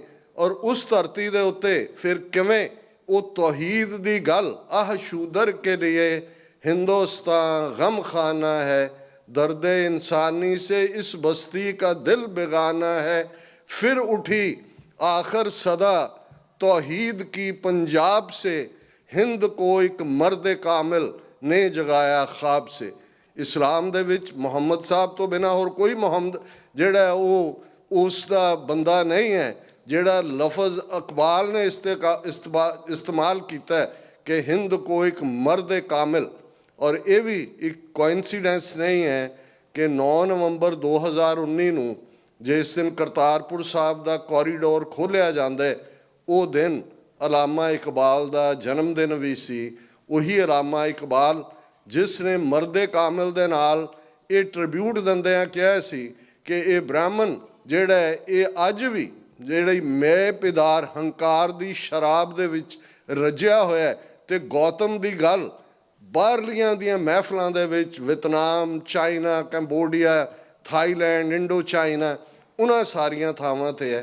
और इस एसेंस नूं जिहनूं शायद साडे बहुते सिख इंटरलैक्चुअल ना शायद समझदे ने, ते जे समझदे ने तो कहना नहीं चाहुंदे, पर यह की कारण है कि इस्लाम दे विच बैठे हुए स्कॉलर हुण जून 84 का घल्लूकारा वापरदा है, इधर 9 जून नूं पाकिस्तान च बैठा अफजल एहसन रंधावा एक नज़म लिखदा है, जिहड़ी इस दौर की क्लासिक जिहड़ी है नज़म बन गई। उहदी एक लाइन बयान करदी है कि वैरियां कढ विखालिया 5 सदियां दा वैर, कि जिन्हां दे कोल पावर आई वैर तां 5 सदियां तो सी। हुण गुरु नानक साहब कहण के मत्था टिक्का ते इट धोती का खाई, हथ छुरी जगत गसाई, जब ब्राह्मण नावे जियां घाए, ये तो जीवां दा घाण करके ये जिहड़ा है वो अपना रिजक कमा रहा है, तो वो तुहानूं किवें मुआफ़ करेगा? वो कदे मुआफ़ नहीं उन्होंने किया। वैसे तो 5 सदियां च ही वो गंगू होए, चंदू होए, लखू होए, जस्सू होए, 22 तार दे पहाड़ी राजे होण, ये सारियां कहानियां चलदियां ने। लेकिन इहदे बावजूद अज भी साडा एक तबका इस सच नूं मन्नण तो इनकारी है, और उस दे विच साडे भले लोग ने जिन्हां नूं, और जदों असीं आइडियल स्टेट की गल करदे हां, रूहानीयत दे विच जो कुछ कल्पिया जा सकदा है वो कुछ प्रैक्टिकली वापरदा है। जे भगत रविदास जी का ये शब्द तुसीं पढ़दे हो, बेगमपुरा शहर को नाओ, दुख अंदो नहीं तह ठाओ, ना तशवीश खराज ना माल, खौफ ना खता ना तरस जवाल, अब मोहे खूब वतन गह पाई, ऊहाँ खैर सदा मेरे भाई, कायम दायम सदा पातशाही, दोम ना सेम 100 आही। हुण ये वो आइडियल स्टेट है। जदों असीं खालिस्तान की गल करते हैं, उसका मतलब महज कोई 12-14 ਜ਼ਿਲ੍ਹਿਆਂ का एडमिनिस्ट्रेशन वाला मुल्क जिहदा head of the state Singh होए जां अमृतधारी सिंह होए। वो तो मनमोहन सिंह भी 10 साल प्राइम मिनिस्टर रहे ने पंजाब च, 66 तो लैके हुण तक। पहला असली पग दाड़ी वाले को कांग्रेसी को बादल के रहे ने, हुण आ एक भंड जिहा बिठा दिता है, बहु रूपी है, उहदे सिर ते भी पग बना दी भी ये ना लगे कि बिना पग वाला है। तो किहड़ी तब्दीली उस सिस्टम च होई, असीं बद तो बदतर वल गए। पर जदों असीं खालिस्तान दे संकल्प की गल करते हैं, उस नूं गुरु साहबान ने एक आइडियल स्टेट ਸਿੱਖ ਈਥਰ ਜ਼ੋਨ 'ਚ ਨਹੀਂ ਰਹਿੰਦਾ, ਸਿੱਖ ਇਸ ਧਰਤੀ ਦੇ ਉੱਤੇ ਹੈ। ਇਹ ਧਰਤੀ ਧਰਮਸਾਲ ਹੈ ਜਿਸ ਦੇ ਵਿੱਚ ਅੱਡ ਅੱਡ ਬੋਲੀਆਂ ਨੇ, ਅੱਡ ਅੱਡ ਰੰਗ ਨੇ। ਔਰ ਸਿੱਖ ਦੇ ਜ਼ਿੰਮੇ ਹੈ ਕਿ ਕਬੀਰ ਧਰਤੀ ਸਾਧ ਕੀ ਤਸਕਰ ਬੈਸੇ ਗਾਹੇ। ਤੇ ਚੋਰ ਜਾਂ ਤਸਕਰ ਦੇ ਲਈ ਥਾਂ ਨਹੀਂ ਹੈ, ਇਹ ਭਲੇ ਲੋਕਾਂ ਲਈ ਹੈ। ਜਦੋਂ ਅਸੀਂ ਪੜ੍ਹਦੇ ਹਾਂ ਦਾਨਵ ਦੇਵ ਫਨਿੰਦ ਨਿਸਾਚਰ ਭੂਤ ਭਵਿੱਖ ਭਵਾਨ ਜਪੈਂਗੇ, ਜੀਵ ਜਿਤੇ ਜਲ ਮੈਂ ਥਲ ਮੈਂ, ਪਲ ਹੀ ਪਲ ਮੈਂ ਸਭ ਥਾਪ ਥਪੈਂਗੇ, ਪੁਨ ਪ੍ਰਤਾਪਨ ਬਾੜ ਜੈਤ ਤੁਨ, ਪਾਪਨ ਕੇ ਬਹੁ ਪੁੰਜ ਖਪੈਂਗੇ, ਸਾਧ ਸਮੂਹ ਪ੍ਰਸੰਨ ਫਿਰੈ ਜਗ, ਛਤਰ ਸਭੈ ਅਵਲੋਕ ਚਪੈਂਗੇ। ਕਿ ਇਸ ਧਰਤੀ ਦੇ ਉੱਤੇ ਸਾਧੂ ਲੋਕ, ਭਲੇ ਲੋਕ, ਨੋਬਲ ਲੋਕ ਜਿਹੜੇ ਨੇ ਉਹ ਪ੍ਰੋਸਪਰ ਹੋਣ, ਉਹ ਆਜ਼ਾਦੀ ਦੇ ਨਾਲ ਘੁੰਮ ਸਕਣ। ਔਰ ਇਹੀ ਜਦੋਂ ਭਗਤ ਰਵਿਦਾਸ ਜੀ ਨੇ ਕਿਹਾ ਕਿ ਭਾਈ ਉਹ ਸਟੇਟ ਜਿੱਥੇ ਕੋਈ ਗਮ ਨਾ ਹੋਏ, ਬੇਗਮਪੁਰਾ ਸ਼ਹਿਰ ਕੋ ਨਾਉ, ਦੁੱਖ ਅੰਦੋ ਨਹੀਂ ਤੈ ਠਾਉ। ਅੰਦੋ ਸ਼ੰਕਾ, ਡਾਊਟ ਹੈ, ਭੰਬਲ ਭੂਸਾ ਹੈ, ਕਨਫਿਊਜ਼ਨ ਹੈ ਕਿ ਇਹ ਉੱਥੇ ਐਗਜ਼ਿਸਟ ਨਾ ਕਰਦਾ ਹੋਏ, ਨਾ ਉੱਥੇ ਬਿਨਾਂ ਵਜ੍ਹਾ ਤਸ਼ਵੀਸ਼ ਹੋਏ, ਨਾ ਤੁਹਾਡੇ ਮਾਲ ਦੇ ਉੱਤੇ ਵਾਧੂ ਟੈਕਸ ਲੱਗੇ ਹੋਣ, ਨਾ ਤੁਸੀਂ ਖੌਫ 'ਚ ਜੀ ਰਹੇ ਹੋ, ਨਾ ਤੁਹਾਨੂੰ ਪਾਪ ਦਾ ਅਹਿਸਾਸ ਕਰਵਾਇਆ ਜਾ ਰਿਹਾ ਹੋਏ, ਨਾ ਤੁਸੀਂ ਜਵਾਲ ਦੇ ਉੱਚੇ ਔਰ ਅਬ ਮੋਹੇ ਖੂਬ ਵਤਨ ਗੈਪ, ਇਹ ਮੇਰਾ ਵਤਨ ਹੈ, ਉਹਾਂ ਖੈਰ ਸਦਾ ਮੇਰੇ ਭਾਈ, ਹਮੇਸ਼ਾ ਤੁਸੀਂ ਆਨੰਦ ਦੇ ਵਿੱਚ ਰਹਿੰਦੇ ਹੋ। ਔਰ ਜਿਹੜਾ ਲਫ਼ਜ਼ ਉਹਨਾਂ ਨੇ ਕਿਹਾ, ਅੱਜ ਜਦੋਂ ਅਸੀਂ ਸਿੱਖਾਂ ਦੇ ਬਾਰੇ ਕਹਿੰਦੇ ਹਾਂ ਕਿ ਕਿਵੇਂ ਸਾਨੂੰ ਦੂਜੇ ਦਰਜੇ ਦੇ ਸ਼ਹਿਰੀ ਬਣਾ ਦਿੱਤਾ ਗਿਆ, ਤੇ ਭਗਤ ਰਵਿਦਾਸ ਜੀ ਨੇ ਕਿਹਾ ਸੀ ਪੁਰਾਤਨ ਪਰਸ਼ੀਅਨ ਦੇ ਵਿੱਚ ਜਦੋਂ ਗਿਣਤੀ ਹੁੰਦੀ ਸੀ ਅਵਲ 1, ਦੋਮ 2, ਸੇਮ 3, ਉਹਨਾਂ ਨੇ ਕਿਹਾ ਵੀ ਕਾਇਮ ਦਾਇਮ ਸਦਾ ਪਾਤਸ਼ਾਹੀ, ਦੋਮ ਨਾ ਸੇਮ 100 ਆਹੀ। ਕੋਈ ਸੈਕੰਡ ਤੇ ਥਰਡ ਕਲਾਸ ਸਿਟੀਜ਼ਨ ਨਹੀਂ ਹੈ, ਸਾਰੇ ਇੱਕੋ ਨੇ, ਸਾਰੇ ਹੀ ਅਵਲ ਨੇ, ਸਾਰੇ ਹੀ ਉਸ ਦਰਜੇ ਦੇ ਉੱਤੇ ਰਹਿਣ ਵਾਲੇ ਨੇ। ਜਦੋਂ ਅਸੀਂ ਇਸ ਕਨਸੈਪਟ ਨੂੰ ਸਮਝਦੇ ਹਾਂ ਤੇ ਫਿਰ ਗੁਰੂ ਅਰਜਨ ਸਾਹਿਬ ਦਾ ਇਹ ਫਰਮਾਨ ਵੀ ਸਾਨੂੰ ਬਹੁਤ ਚੰਗੀ ਤਰ੍ਹਾਂ ਸਮਝ ਆਉਣਾ ਚਾਹੀਦਾ ਹੈ ਕਿ ਭਾਈ ਕਿਸ ਕਿਸਮ ਦਾ ਸਿਸਟਮ ਹੋਏ ਕਿ ਜਿਸ ਸਿਸਟਮ ਦੇ ਵਿੱਚ ਕੋਈ ਕਿਸੇ ਨੂੰ ਰਿੰਝਾਏ ਨਾ, ਕੋਈ ਕਿਸੇ ਨੂੰ ਤੰਗ ਨਾ ਕਰੇ। ਇਹੀ ਪਾਠ ਜਦੋਂ ਗੁਰੂ ਅਰਜਨ ਸਾਹਿਬ ਨੇ ਯਾਦ ਦਹਾਨੀ ਕਰਵਾਈ ਕਿ ਭਾਈ ਤੁਸੀਂ ਉਸ ਸਿਸਟਮ ਦੇ ਲਈ ਕੰਮ ਕਰਨੇ ਜਿੱਥੇ ਸਾਰੇ ਬਿਨਾਂ ਕਿਸੇ ਨਾ ਬਰਾਬਰੀ ਦੇ ਐਗਜ਼ਿਸਟ ਕਰਨ। ਇਹੀ ਖਾਲਿਸਤਾਨ ਦੀ ਗੱਲ ਸਾਡੇ 29 ਅਪ੍ਰੈਲ 1986 ਦੇ ਖਾਲਿਸਤਾਨ ਦੇ ਐਲਾਨਨਾਮੇ 'ਚ ਵੀ ਹੈ। ਇਸੇ ਦੀ ਕੰਟੀਨਿਊਟੀ 39 ਸਾਲ ਤੋਂ ਲਗਾਤਾਰਤਾ ਨਾਲ ਇੱਕ ਜਾਂ ਦੂਸਰੇ ਤਰੀਕੇ ਨਾਲ ਹੈ। ਪਰ ਹੁਣ ਇਸ ਬੁੱਚਰ ਆਫ ਦਾ ਵਰਲਡ ਸੱਚਮੁੱਚ ਹੀ ਜੇ ਗੁਰੂ ਨਾਨਕ ਸਾਹਿਬ ਨੇ ਜਗਤ ਕਸਾਈ ਕਿਹਾ ਸੀ ਤੇ ਉਹਨਾਂ ਨੇ ਆਪਣੇ ਜ਼ੁਲਮ ਦੀ ਕਹਾਣੀ ਉਸ ਸਬ ਕੰਟੀਨੈਂਟ ਦੇ ਵਿੱਚ ਨਹੀਂ ਰਹਿਣ ਦਿੱਤੀ। ਜੋ ਖਬਰਾਂ ਤੁਸੀਂ ਪਿਛਲੇ 10 ਮਹੀਨੇ ਤੋਂ ਦੇਖ ਰਹੇ ਹੋ ਉਹ ਤੁਹਾਨੂੰ ਯਾਦ ਦਹਾਨੀ ਕਰਵਾਉਂਦੀਆਂ ਨੇ, ਜਿਸ ਦੇ ਲਈ ਲਫ਼ਜ਼ ਟਰਾਂਸਨੈਸ਼ਨਲ ਰਿਪਰੈਸ਼ਨ ਇਹ ਬਹੁਤਿਆਂ ਨੇ, ਅਸੀਂ ਵੀ ਹੁਣੇ ਹੀ ਸੁਣਿਆ, ਇਹ ਤਾਂ ਸਾਨੂੰ ਕਿਲਿੰਗ ਸਪਰੀ ਵੀ ਪਤਾ ਸੀ ਕਿ ਭਾਈ ਏਜੰਸੀਆਂ ਮਰਵਾ ਦਿੰਦੀਆਂ ਨੇ, ਦੂਸਰਾ ਹੁੰਦਾ। ਪਰ ਅੱਜ ਅਮਰੀਕਾ ਦੀ US ਕਾਂਗਰਸ ਦੇ ਹਾਊਸ ਦੇ ਵਿੱਚ ਵੀ, ਸੈਨੇਟ ਦੇ ਵਿੱਚ ਵੀ 2 ਬਿੱਲ ਨੇ ਟਰਾਂਸਨੈਸ਼ਨਲ ਰਿਪਰੈਸ਼ਨ ਦੇ ਥੱਲੇ। ਪਿਛਲੇ 2-3 ਮਹੀਨੇ ਦੇ ਵਿੱਚ ਸੈਨੇਟ ਫੋਰਨ ਰਿਲੇਸ਼ਨਸ ਕਮੇਟੀ ਨੇ, ਹਾਊਸ ਰਿਲੇਸ਼ਨਸ ਕਮੇਟੀ ਨੇ 2 ਬਰੀਫਿੰਗਸ ਇਸ ਦੇ ਉੱਤੇ ਕੀਤੀਆਂ ਨੇ ਫੁੱਲ ਫਲੈਜ ਟਰਾਂਸਨੈਸ਼ਨਲ ਰਿਪਰੈਸ਼ਨ 'ਤੇ। ਔਰ ਆਉਂਦੇ ਬੁੱਧਵਾਰ ਅੱਜ ਤੋਂ 2 ਦਿਨ ਬਾਅਦ US ਕਾਂਗਰੈਸ਼ਨਲ ਸਿੱਖ ਕਾਕਸ ਵੱਲੋਂ ਕੈਪੀਟਲ ਹਿੱਲ ਦੇ ਉੱਤੇ ਐਕਸਕਲੂਸਿਵ ਜਿਹੜੀ ਹੈ ਇਹ ਸਿੱਖਾਂ ਨੂੰ ਕਿਵੇਂ ਟਾਰਗੇਟ ਕੀਤਾ ਗਿਆ ਟਰਾਂਸਨੈਸ਼ਨਲ ਰਿਪਰੈਸ਼ਨ ਥੱਲੇ, ਉਸ ਦੇ ਉੱਤੇ ਬਰੀਫਿੰਗ ਹੋਣ ਜਾ ਰਹੀ ਹੈ। ਉਸ ਸਾਰੇ ਦੇ ਵੇਰਵੇ ਤੋਂ ਸ਼ਾਇਦ ਕੱਲ੍ਹ ਦੇ ਦੀਵਾਨ 'ਚ ਵੀ ਮੈਂ ਇੱਥੇ ਐਡਰੈਸ ਕੀਤਾ ਸੀ। ਕੱਲ੍ਹ ਸਾਡੇ ਬੇਟੇ ਅਮਨਵੀਰ ਸਿੰਘ ਜਿਹੜੇ ਇੱਥੇ ਰਹਿੰਦੇ ਨੇ ਔਰ ਰੀਤ ਕੌਰ ਉਹਨਾਂ ਦਾ ਆਨੰਦ ਕਾਰਜ ਸੀ, ਔਰ ਮੈਂ ਕੱਲ੍ਹ ਵੀ ਦੋਨੋਂ ਹੀ ਵੀਰਾਂ ਨੂੰ, ਜਿੱਥੇ ਵੀਰ ਗੋਬਿੰਦਰ ਸਿੰਘ, ਭਾਈ ਜਸਵੀਰ ਸਿੰਘ ਮੱਟੂ, ਉਹਨਾਂ ਨੂੰ ਵਧਾਈ ਵੀ ਦਿੱਤੀ ਸੀ। ਇਹ ਉਹਨਾਂ ਦੋਨਾਂ ਦੇ ਬਾਇਓਲੋਜੀਕਲ ਪੇਰੈਂਟਸ ਇੱਥੇ ਨਹੀਂ ਨੇ, ਪੰਜਾਬ ਦੀ ਧਰਤੀ 'ਤੇ ਨੇ। ਔਰ ਜਿਵੇਂ ਕੱਲ੍ਹ ਸਮੁੱਚੀ ਤੁਹਾਡੀ ਡਾਲਸ ਦੀ ਸੰਗਤ ਨੇ ਪੰਥ ਪਰਿਵਾਰ ਵਾਂਗ ਇੱਕ ਉਸ ਜੋੜੀ ਦੀ ਗ੍ਰਸਤ ਜੀਵਨ ਦੀ ਸ਼ੁਰੂਆਤ ਦੇ ਵਿੱਚ ਜਿਹੜੀ ਆ ਉਹ ਸਾਰੀ ਕਾਰਵਾਈ ਨੂੰ ਤੁਸੀਂ ਕੀਤਾ, ਇਹ ਵੀ ਫਖਰ ਵਾਲੀ ਗੱਲ ਹੈ। ਇਹ ਵੀ ਸਾਨੂੰ ਅਹਿਸਾਸ ਵੀ ਕਰਵਾਉਂਦੀ ਹੈ ਕਿ ਜਲਾਵਤਨੀ ਦੀ ਜ਼ਿੰਦਗੀ ਕੀ ਹੁੰਦੀ ਹੈ। ਪਰ ਅੱਜ ਸਾਡੀਆਂ ਫਰੀਡਮਸ ਜਦੋਂ ਅਸੀਂ ਉਸ ਧਰਤੀ ਨੂੰ ਛੱਡਿਆ, ਜ਼ਾਹਰ ਹੈ ਆਪਣਾ ਮੁਲਕ ਛੱਡਣਾ, ਆਪਣਾ ਵਤਨ ਛੱਡਣਾ ਸੌਖਾ ਨਹੀਂ ਹੁੰਦਾ। ਤੁਹਾਡੇ ਸਭ ਲਈ ਇਹ ਕੋਈ ਸੌਖਾ ਨਹੀਂ ਹੋਏਗਾ। ਕਿਵੇਂ ਆਪਣੇ ਪੇਰੈਂਟਸ ਤੋਂ ਦੂਰੀ, ਕਿਵੇਂ ਜਿਹੜੇ ਨੇ ਉੱਥੇ ਬੈਠਿਆਂ ਦਾ ਕੀ ਹਾਲ, ਕਿੰਨੇ ਗੈਰ ਹਾਜ਼ਰੀ 'ਚ ਚਲੇ ਗਏ, ਕਿੰਨੇ ਆਪਣੇ ਬਾਪੂ ਦੇ ਲਾਸਟ ਰਾਈਟਸ ਵੀ ਨਹੀਂ ਕਰ ਸਕੇ, ਆਪਣੀ ਮਾਂ ਦੀ ਸਿੱਖ ਵੀ ਜਿਹੜੀ ਪੁੱਤਰ ਜਾਂ ਧੀ ਨੂੰ ਮਿਲਣ ਦੀ ਸੀ ਉਹ ਸਿੱਖਦੀ ਤੁਰ ਗਈ। ਲੇਕਿਨ ਸਾਨੂੰ ਇਹ ਸੀ ਕਿ ਘੱਟੋ ਘੱਟ ਅਸੀਂ ਇਸ ਧਰਤੀ 'ਤੇ ਮਹਿਫੂਜ਼ ਹੈ, ਆਪਣੀ ਗੱਲ ਆਜ਼ਾਦੀ ਨਾਲ ਕਰ ਸਕਦੇ ਹਾਂ। ਪਰ ਉਹ ਜਿਹੜਾ ਜਗਤ ਕਸਾਈ ਹੈ, ਬੁਚੜ ਆਫ ਦਾ ਵਰਲਡ, ਉਹ ਹੁਣ ਆਊਟਰੀਚ ਕਰਕੇ ਸੱਚਮੁੱਚ ਸੰਸਾਰ ਦੇ ਹਰ ਖੂੰਜੇ 'ਚ ਪਹੁੰਚ ਗਿਆ। ਮਈ 2023 'ਚ ਭਾਈ ਪਰਮਜੀਤ ਸਿੰਘ ਪੰਜਵੜ, ਜਿਹੜੇ ਪਿਛਲੇ ਲਗਭਗ 2.5 ਦਹਾਕਿਆਂ ਤੋਂ ਇੱਕ ਪੀਸਫੁਲ ਅੰਦਾਜ਼ ਦੇ ਵਿੱਚ ਪਾਕਿਸਤਾਨ ਦੇ ਵਿੱਚ ਆਪਣੀ ਜ਼ਿੰਦਗੀ ਬਤੀਤ ਕਰ ਰਹੇ ਸਨ, ਉਹਨਾਂ ਨੂੰ ਸਵੇਰ ਵੇਲੇ ਪਾਰਕ ਦੇ ਵਿੱਚ ਐਕਸਰਸਾਈਜ਼ ਕਰਦਿਆਂ ਜਿਹੜਾ ਉਹਨਾਂ ਦੇ ਹਾਇਰਡ ਮਰਸਨਰੀ ਕਿਲਰ ਸੀ, ਉਹਨਾਂ ਨੇ ਸ਼ਹੀਦ ਕੀਤਾ। ਫਿਰ ਅਸੀਂ 15 ਜੂਨ ਨੂੰ ਦੇਖਦੇ ਹਾਂ ਅਵਤਾਰ ਸਿੰਘ ਖੰਡਾ ਬਰਮਿੰਘਮ UK ਦੇ ਵਿੱਚ, ਜਿਨ੍ਹਾਂ ਦੇ ਪਿਤਾ ਭਾਈ ਕੁਲਵੰਤ ਸਿੰਘ ਖੁਖਰਾਣਾ, ਉਹਨਾਂ ਨੂੰ ਸ਼ਹੀਦ ਕੀਤਾ ਗਿਆ ਸੀ। ਇਹਨਾਂ ਦੀ ਮਾਤਾ ਟੀਚਰ ਨੇ, ਕਿਵੇਂ ਮਾਂ ਨੇ ਪਾਲਿਆ, ਔਰ ਜਿਵੇਂ ਹੁੰਦਾ ਹੈ ਕਿ ਭਾਈ ਮੇਰਾ ਸਿਰ ਦਾ ਸਾਈਂ ਤਾਂ ਗਿਆ, ਚਲੋ ਇਹ ਇੱਕ ਚੰਗੀ ਜ਼ਿੰਦਗੀ ਸ਼ੁਰੂ ਕਰੇ। ਇੰਗਲੈਂਡ ਆਏ, ਲੇਕਿਨ ਉਹ ਜਿਹੜਾ ਨਾਲ ਇਸ਼ਕ ਤੇ ਜਨੂਨ ਜੁੜਿਆ ਹੁੰਦਾ, ਜਿਸ ਰਸਤੇ ਪਿਤਾ ਤੁਰਿਆ, ਪੁੱਤਰ ਜਾਂ ਧੀ ਕਿਉਂ ਨਾ ਤੁਰੇ। ਉਹਨੇ ਪੋਲੀਟੀਕਲ ਐਕਟਿਵਿਜ਼ਮ ਕੀਤਾ, ਲੇਕਿਨ ਕਿਵੇਂ ਕੈਮੀਕਲ ਵੈਪਨ ਦੇ ਸਹਾਰੇ 15 ਜੂਨ ਨੂੰ ਸਡਨਲੀ ਉਹਨਾਂ ਨੂੰ ਦੀ ਡੈਥ ਹੋ ਜਾਂਦੀ ਹੈ। ਕਿਹਾ ਜਾਂਦਾ ਜੀ ਲਿਊਕੀਮੀਆ, ਬਲੱਡ ਕੈਂਸਰ, ਇਹ ਉਹ। ਹੁਣ ਸਾਹਮਣੇ ਆ ਇਨਵੈਸਟੀਗੇਸ਼ਨ ਦੀ ਮੰਗ ਹੋ ਰਹੀ ਹੈ ਕਿ ਕੀ ਹੋ ਰਿਹਾ।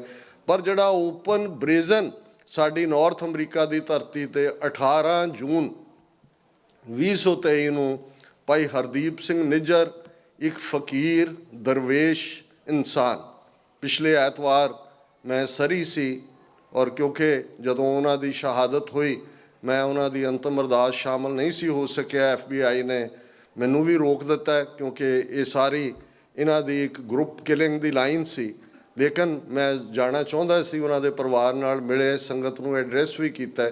ਔਰ ਮੈਂ ਦੇਖ ਸਕਦਾ ਹਾਂ ਕਿ ਉੱਥੋਂ ਦੇ ਹਿੰਦੂ ਵਿਦਿਆਰਥੀ ਹੋਣ, ਮੁਸਲਮਾਨ ਹੋਣ, ਪਾਕਿਸਤਾਨੀ ਹੋਣ, ਕੋਵਿਡ ਦੇ ਚਲਦਿਆਂ, ਕਿਉਂਕਿ ਉਹ ਮੁੱਖ ਸੇਵਾਦਾਰ ਸਨ, ਵੱਡੇ ਗੁਰੂ ਨਾਨਕ ਸਾਹਿਬ ਦੇ ਨਾਂ ਦੇ ਉੱਤੇ ਗੁਰਦੁਆਰਾ ਸਾਹਿਬ ਹੈ, ਵੈਨ ਤਿਆਰ, ਹਰ ਇੱਕ ਦੇ ਘਰੋਂ ਘਰੀ ਪ੍ਰਸ਼ਾਦੇ ਪਹੁੰਚਾਉਣੇ। ਔਰ ਜਿਸ ਕਿਸਮ ਦਾ ਉਹਨਾਂ ਨੂੰ ਜਾਂ ਤੁਸੀਂ ਲੰਗਰ ਦੇ ਵਿੱਚ ਜਾਂ ਜੋੜਿਆਂ 'ਚ ਸੇਵਾ ਕਰਦੇ ਦੇਖਦੇ ਸੀ, ਇਸ ਕਿਸਮ ਦਾ ਫਕੀਰ ਆਦਮੀ। ਲੇਕਿਨ ਖਾਲਿਸਤਾਨ ਰੈਫਰੈਂਡਮ ਜਿਸ ਦਾ ਜ਼ਿਕਰ ਹੋਇਆ ਕਿ ਕਿਵੇਂ ਜਿਹੜਾ ਇੱਕ ਨਵਾਂ ਜਿਹੜਾ ਇਹ ਗੇਮ ਚੇਂਜਰ ਦੇ ਤੌਰ ਦੇ ਉੱਤੇ ਤਬਦੀਲੀ, ਕੰਟੀਨਿਊਟੀ ਹੈ ਸਾਡੀ ਉਸ ਸਟਰਗਲ ਦੀ, ਲੇਕਿਨ ਕਿਵੇਂ ਉਹਨਾਂ ਦਾ ਕੋਲਡ ਬਲੱਡਡ ਮਰਡਰ 18 ਜੂਨ ਨੂੰ ਗੁਰਦੁਆਰਾ ਸਾਹਿਬ ਦੇ ਪਾਰਕਿੰਗ, ਜਦੋਂ ਕਿ ਉਹ ਬਾਹਰ ਨਿਕਲ ਰਿਹਾ, ਗੁਰਦੁਆਰਾ ਸਾਹਿਬ ਦਾ ਪਾਰਕਿੰਗ ਕੰਪਲੈਕਸ ਹੈ ਔਰ ਲਾਸਟ ਜਿੱਥੇ ਮੁੱਕਦਾ ਹੈ ਪਾਰਕਿੰਗ ਔਰ ਰੋਡ ਦੇ ਕੰਢੇ, ਕਿਵੇਂ ਉਹਨਾਂ ਨੂੰ ਜਿਹੜਾ ਹੈ ਉਹ ਕੋਲਡ ਬਲੱਡਡ ਮਰਡਰ ਕੀਤਾ।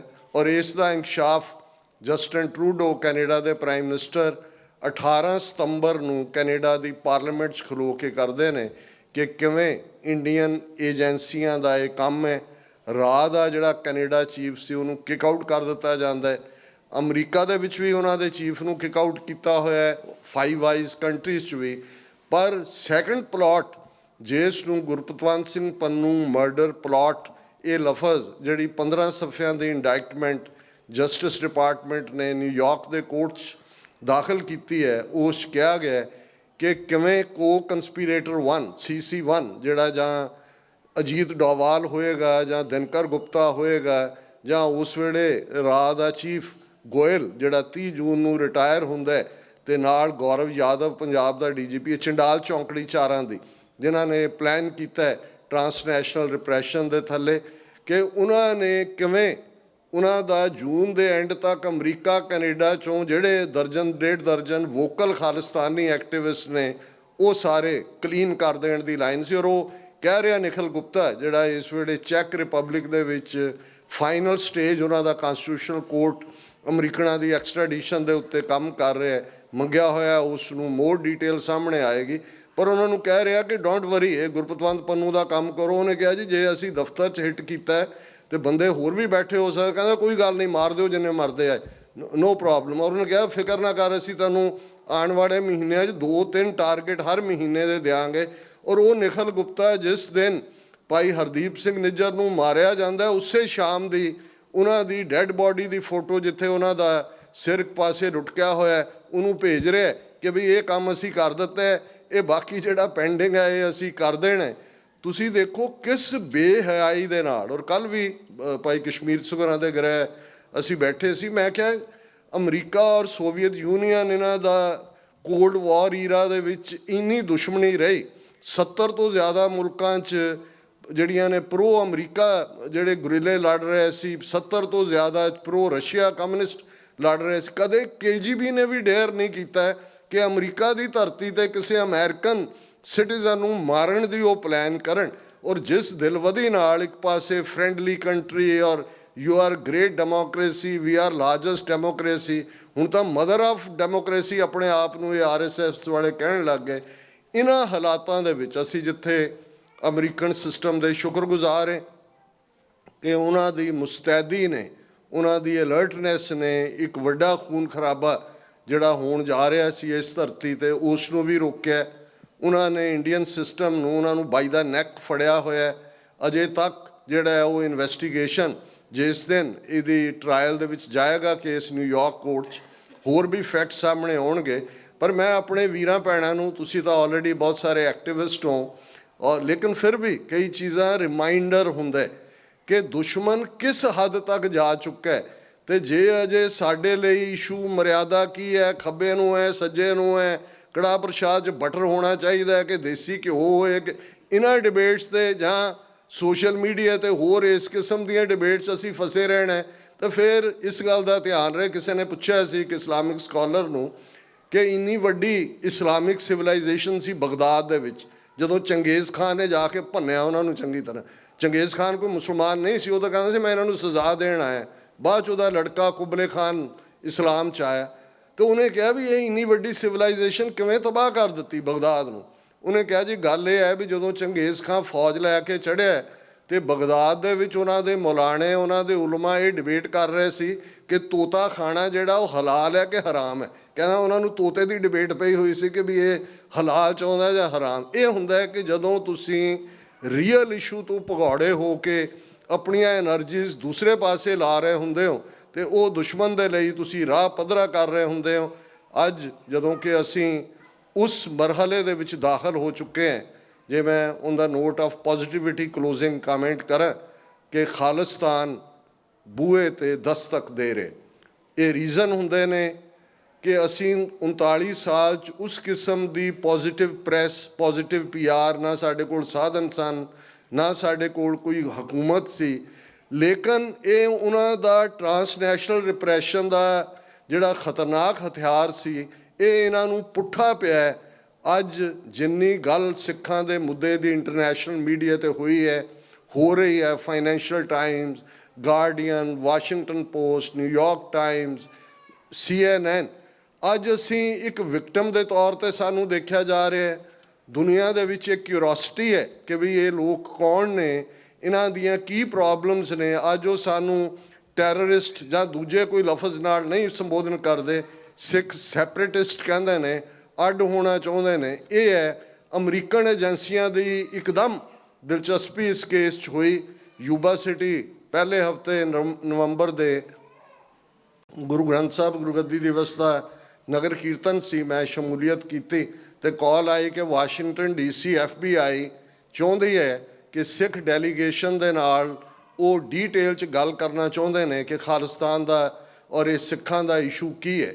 ਔਰ ਅਸੀਂ ਜਦੋਂ ਗਏ ਲਗਭਗ ਉਹ ਕਿਉਂਕਿ ਆਫ ਕੈਮਰਾ ਮੀਟਿੰਗ ਸੀ, ਉਹਦੇ ਮਿਨਟਸ ਕੋਈ ਪਬਲਿਕ ਨਹੀਂ ਹੋਏ, ਲੇਕਿਨ ਉਹਨਾਂ ਦੀਆਂ 7 ਪ੍ਰੋਮੀਨੈਂਟ ਏਜੰਸੀਜ਼ ਜਿਨ੍ਹਾਂ ਦੇ ਵਿੱਚ FBI ਵੀ, ਟਰਾਂਸਨੈਸ਼ਨਲ ਰਿਪਰੈਸ਼ਨ ਵੀ, ਹੇਟ ਕ੍ਰਾਈਮ ਵੀ, ਸਟੇਟ ਡਿਪਾਰਟਮੈਂਟ ਵੀ, ਉਹਨਾਂ ਦੇ ਪੂਰਾ ਕਮਰਾ ਭਰਿਆ ਹੋਇਆ ਸੀ।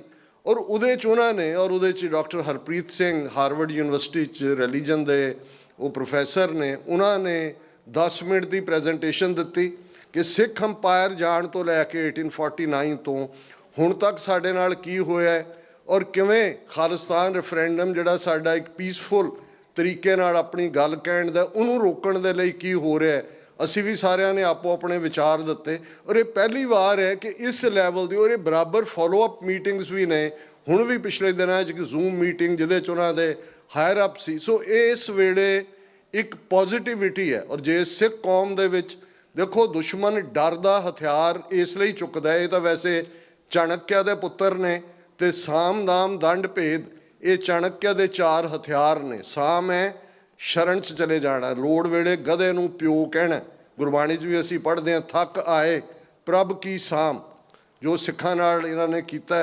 दूसरा दाम है, पैसा सुट्टो खरीद लो। आ जिन्ने साडे बादल और ये सारा अमरिंदर ये सारा लाना, इन्हों देखोगे किसी नूं ईडी की फाइल दिखा के डराया होया है, किसी दे जड़ी है वो उन्होंने इन्नी दौलत बनाई हुई है कि वो बोल ही नहीं सकते है, ये सारा भी इन्हां दा हिस्सा है। तो जदों असीं दंड कहते हैं पनिशमेंट, वो सानूं हुण इस तो बेहतर कोई नहीं जानता है कि वो साडियां बरूहां ते आके दरवाज़ा खड़का के कह रहे हैं कि तुहानूं असीं इत्थे भी गल नहीं करन देनी। लेकिन जे इस सब के बावजूद जिहड़ा सिख दा रिस्पॉन्स है वो मार्वलस है। जो असीं 18वीं सदी च सी कि मन्नू साडी दातरी, असीं मन्नू दे सोए, ज्यों ज्यों मन्नू वढदा असीं दूण सवाए होए।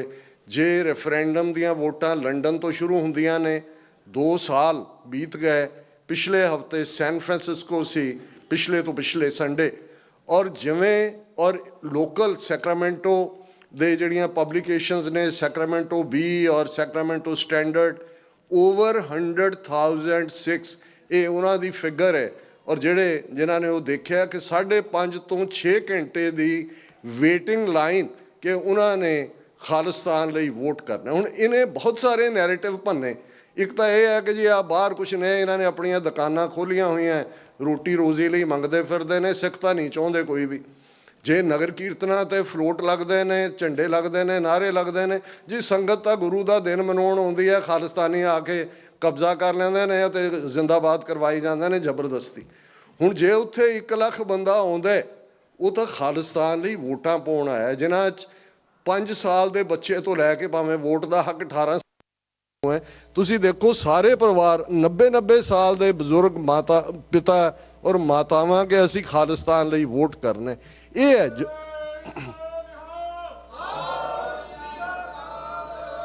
ये है जदों कौमां जागदियां ने। और ये लफज हरजिंदर सिंह जिंदा, सुखदेव सिंह सुक्खा ने जिहड़े प्रेजिडेंट ऑफ इंडिया नूं अपना लैटर लिखिया सी पूना जेल तो अपनी शहादत तो पहला कि when the nations are awake history shivers, कि जदों कौमां खलो जांदियां ने, कौमां जाग पैंदियां ने, वो इतिहास नूं कंबणी छेड़ दिंदियां ने।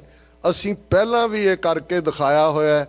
असीं मुगलिया राज दी जड़ पुट्टी, अफगान धाड़वियां नूं दरा खैबर पार धक्किया, अंग्रेज़ कॉलोनीअलिस्ट नूं 98 साल वो पंजाब ते राज कर सके, पर उन्हां दे पैरां थल्ले अंगियार ही मगदे रहे। हमेशा वो सिखां नूं पैंपर करन दे यतन च भी रहे, पनिश करन दे यतन च भी रहे। तो ये किहदे पानी हार ने जिन्हां ने 1000 साल की गुलामी जिल्लत दे विच भी ये सलोक घड़े हुए सी, दिलीश्वरो ईश्वरो, कि दिल्ली का बादशाह ही रब है। असीं जिस गुरु नानक दे सिख हैं, उन्होंने एमनाबाद शहर च खलो के बाबर की फौज नूं पाप की जंज कहंदियां भी ये कहा सी कि सच की बाणी नानक आखै, सच सुनाए सी सच की बेला। असीं सच हक इंसाफ दे रस्ते दे पांधी हैं, साडा रस्ता सच दा है। इस रस्ते ते तुरना ही साडी रूहानियत है, इस रस्ते ते तुरना ही साडी बंदगी है, यही दिलों मुहब्बत है जिस रस्ते ते यही साडा बंदगी दा इबादत दा तरीका है। कि जंग दे मैदान दे विच भी जिन्हों 10वें पातशाह ने फरमाया, धन जियो तह को जग में मुख ते हर, चित में युद्ध विचारे दे अनित ना नित रहे, जस नाव चढ़े भव सागर तारे, धीरज धाम बनाए यह तन, बुद्ध सो दीपक ज्यों उजियारे। कि अकल intellect shining like the candle light, बुद्ध सो दीपक ज्यों उजियारे, ज्ञाने की बढ़नी मनो हाथ ले, कातरता कुतवार बुहारे। साडे हाथ च ज्ञान का बरछ है, असी गुरु नानक दे सिख हैं। तो सतगुरु रहमत करनगे। सरदार कपूर सिंह जिहड़े 20वीं सदी के महान सिख फिलोसफर होए, तो जदों असीं संत जरनैल सिंह जी खालसा पिंडरां वालियां दी गल करदे, इन्हां दोनां दे मैंशन तो बिना मेरी कोई प्रेजेंटेशन कंप्लीट नहीं हुंदी। संत पिंडरां वालियां दा ये संदेश कि खालसा जी शहीदां दे खून दा हक लैणे, ਤੇ ਸ਼ਹੀਦਾਂ ਦੇ ਖੂਨ ਦਾ ਹੱਕ ਉਸ ਧਰਤੀ ਤੇ ਹੋਏ ਸ਼ਹੀਦ ਨੇ ਜਾਂ ਕੈਨੇਡਾ ਦੀ ਧਰਤੀ ਤੇ ਭਾਈ ਹਰਦੀਪ ਸਿੰਘ ਨਿੱਜਰ ਦਾ ਡੁੱਲਿਆ ਖੂਨ ਹੈ, ਉਹਨਾਂ ਦੇ ਡੁੱਲੇ ਖੂਨ ਦਾ ਹੱਕ ਖਾਲਿਸਤਾਨ ਦੀ ਪ੍ਰਾਪਤੀ ਦੇ ਨਾਲ ਜੁੜਿਆ ਹੋਇਆ ਹੈ। ਤੇ ਸਰ ਕਪੂਰ ਸਿੰਘ ਜਿਹੜੇ ਅਕਸਰ ਇਹ ਯਾਦ ਦਹਾਨੀ ਕਰਵਾਉਂਦੇ ਸੀ ਕਿ ਗੁਰੂ ਕਲਗੀਧਰ ਪਾਤਸ਼ਾਹ ਦਾ ਇਹ ਇਕਰਾਰਨਾਮਾ ਹੈ ਆਪਣੇ ਪੰਥ ਦੇ ਨਾਲ, ਪੰਥ ਖਾਲਸਾ ਖੇਤੀ ਮੇਰੀ ਹਉ ਸੰਭਾਲ ਕਰੋ ਤਿਸ ਕੇਰੀ। ਗੁਰੂ ਨੇ ਬੇਘਰੇ ਨਹੀਂ ਰਹਿਣ ਦੇਣਾ ਪੰਥ ਨੂੰ। ਸਾਡਾ ਰਿਜ਼ੋਲਵ, ਸਾਡੀ ਡਿਟਰਮੀਨੇਸ਼ਨ, ਸਾਡਾ ਮਨੋਬਲ, ਸਾਡੀ ਚੜ੍ਹਦੀ ਕਲਾ ਬਿਲਕੁਲ ਦਿਨੇ ਰਾਤ ਇਹੀ ਹੋਣੀ ਚਾਹੀਦੀ ਹੈ ਕਿ ਅਸੀਂ ਦਰਿਆਏ ਜਮਨਾ ਤੋਂ ਵਾਘਾ ਤੱਕ independent sovereign nation Khalistan liberate ਕਰਵਾਉਣਾ। ਉਹ ਦਿਨ ਦੂਰ ਨਹੀਂ ਜਦੋਂ ਯੂਨਾਈਟਿਡ ਨੇਸ਼ਨਸ ਦੇ ਨਿਊਯਾਰਕ ਹੈੱਡਕੁਆਰਟਰ ਦੇ ਬਾਹਰ 193 ਮੁਲਕਾਂ ਦੇ ਨਾਲ ਖਾਲਿਸਤਾਨ ਦਾ 194 ਮੁਲਕ ਦਾ ਝੰਡਾ ਵੀ ਝੂਲੇਗਾ। ਕਿਸੇ ਵੀ ਭੁੱਲ ਚੁੱਕ ਲਈ ਮੁਆਫੀ। ਵਾਹਿਗੁਰੂ ਜੀ ਕਾ ਖਾਲਸਾ, ਵਾਹਿਗੁਰੂ ਜੀ ਕੀ ਫਤਿਹ।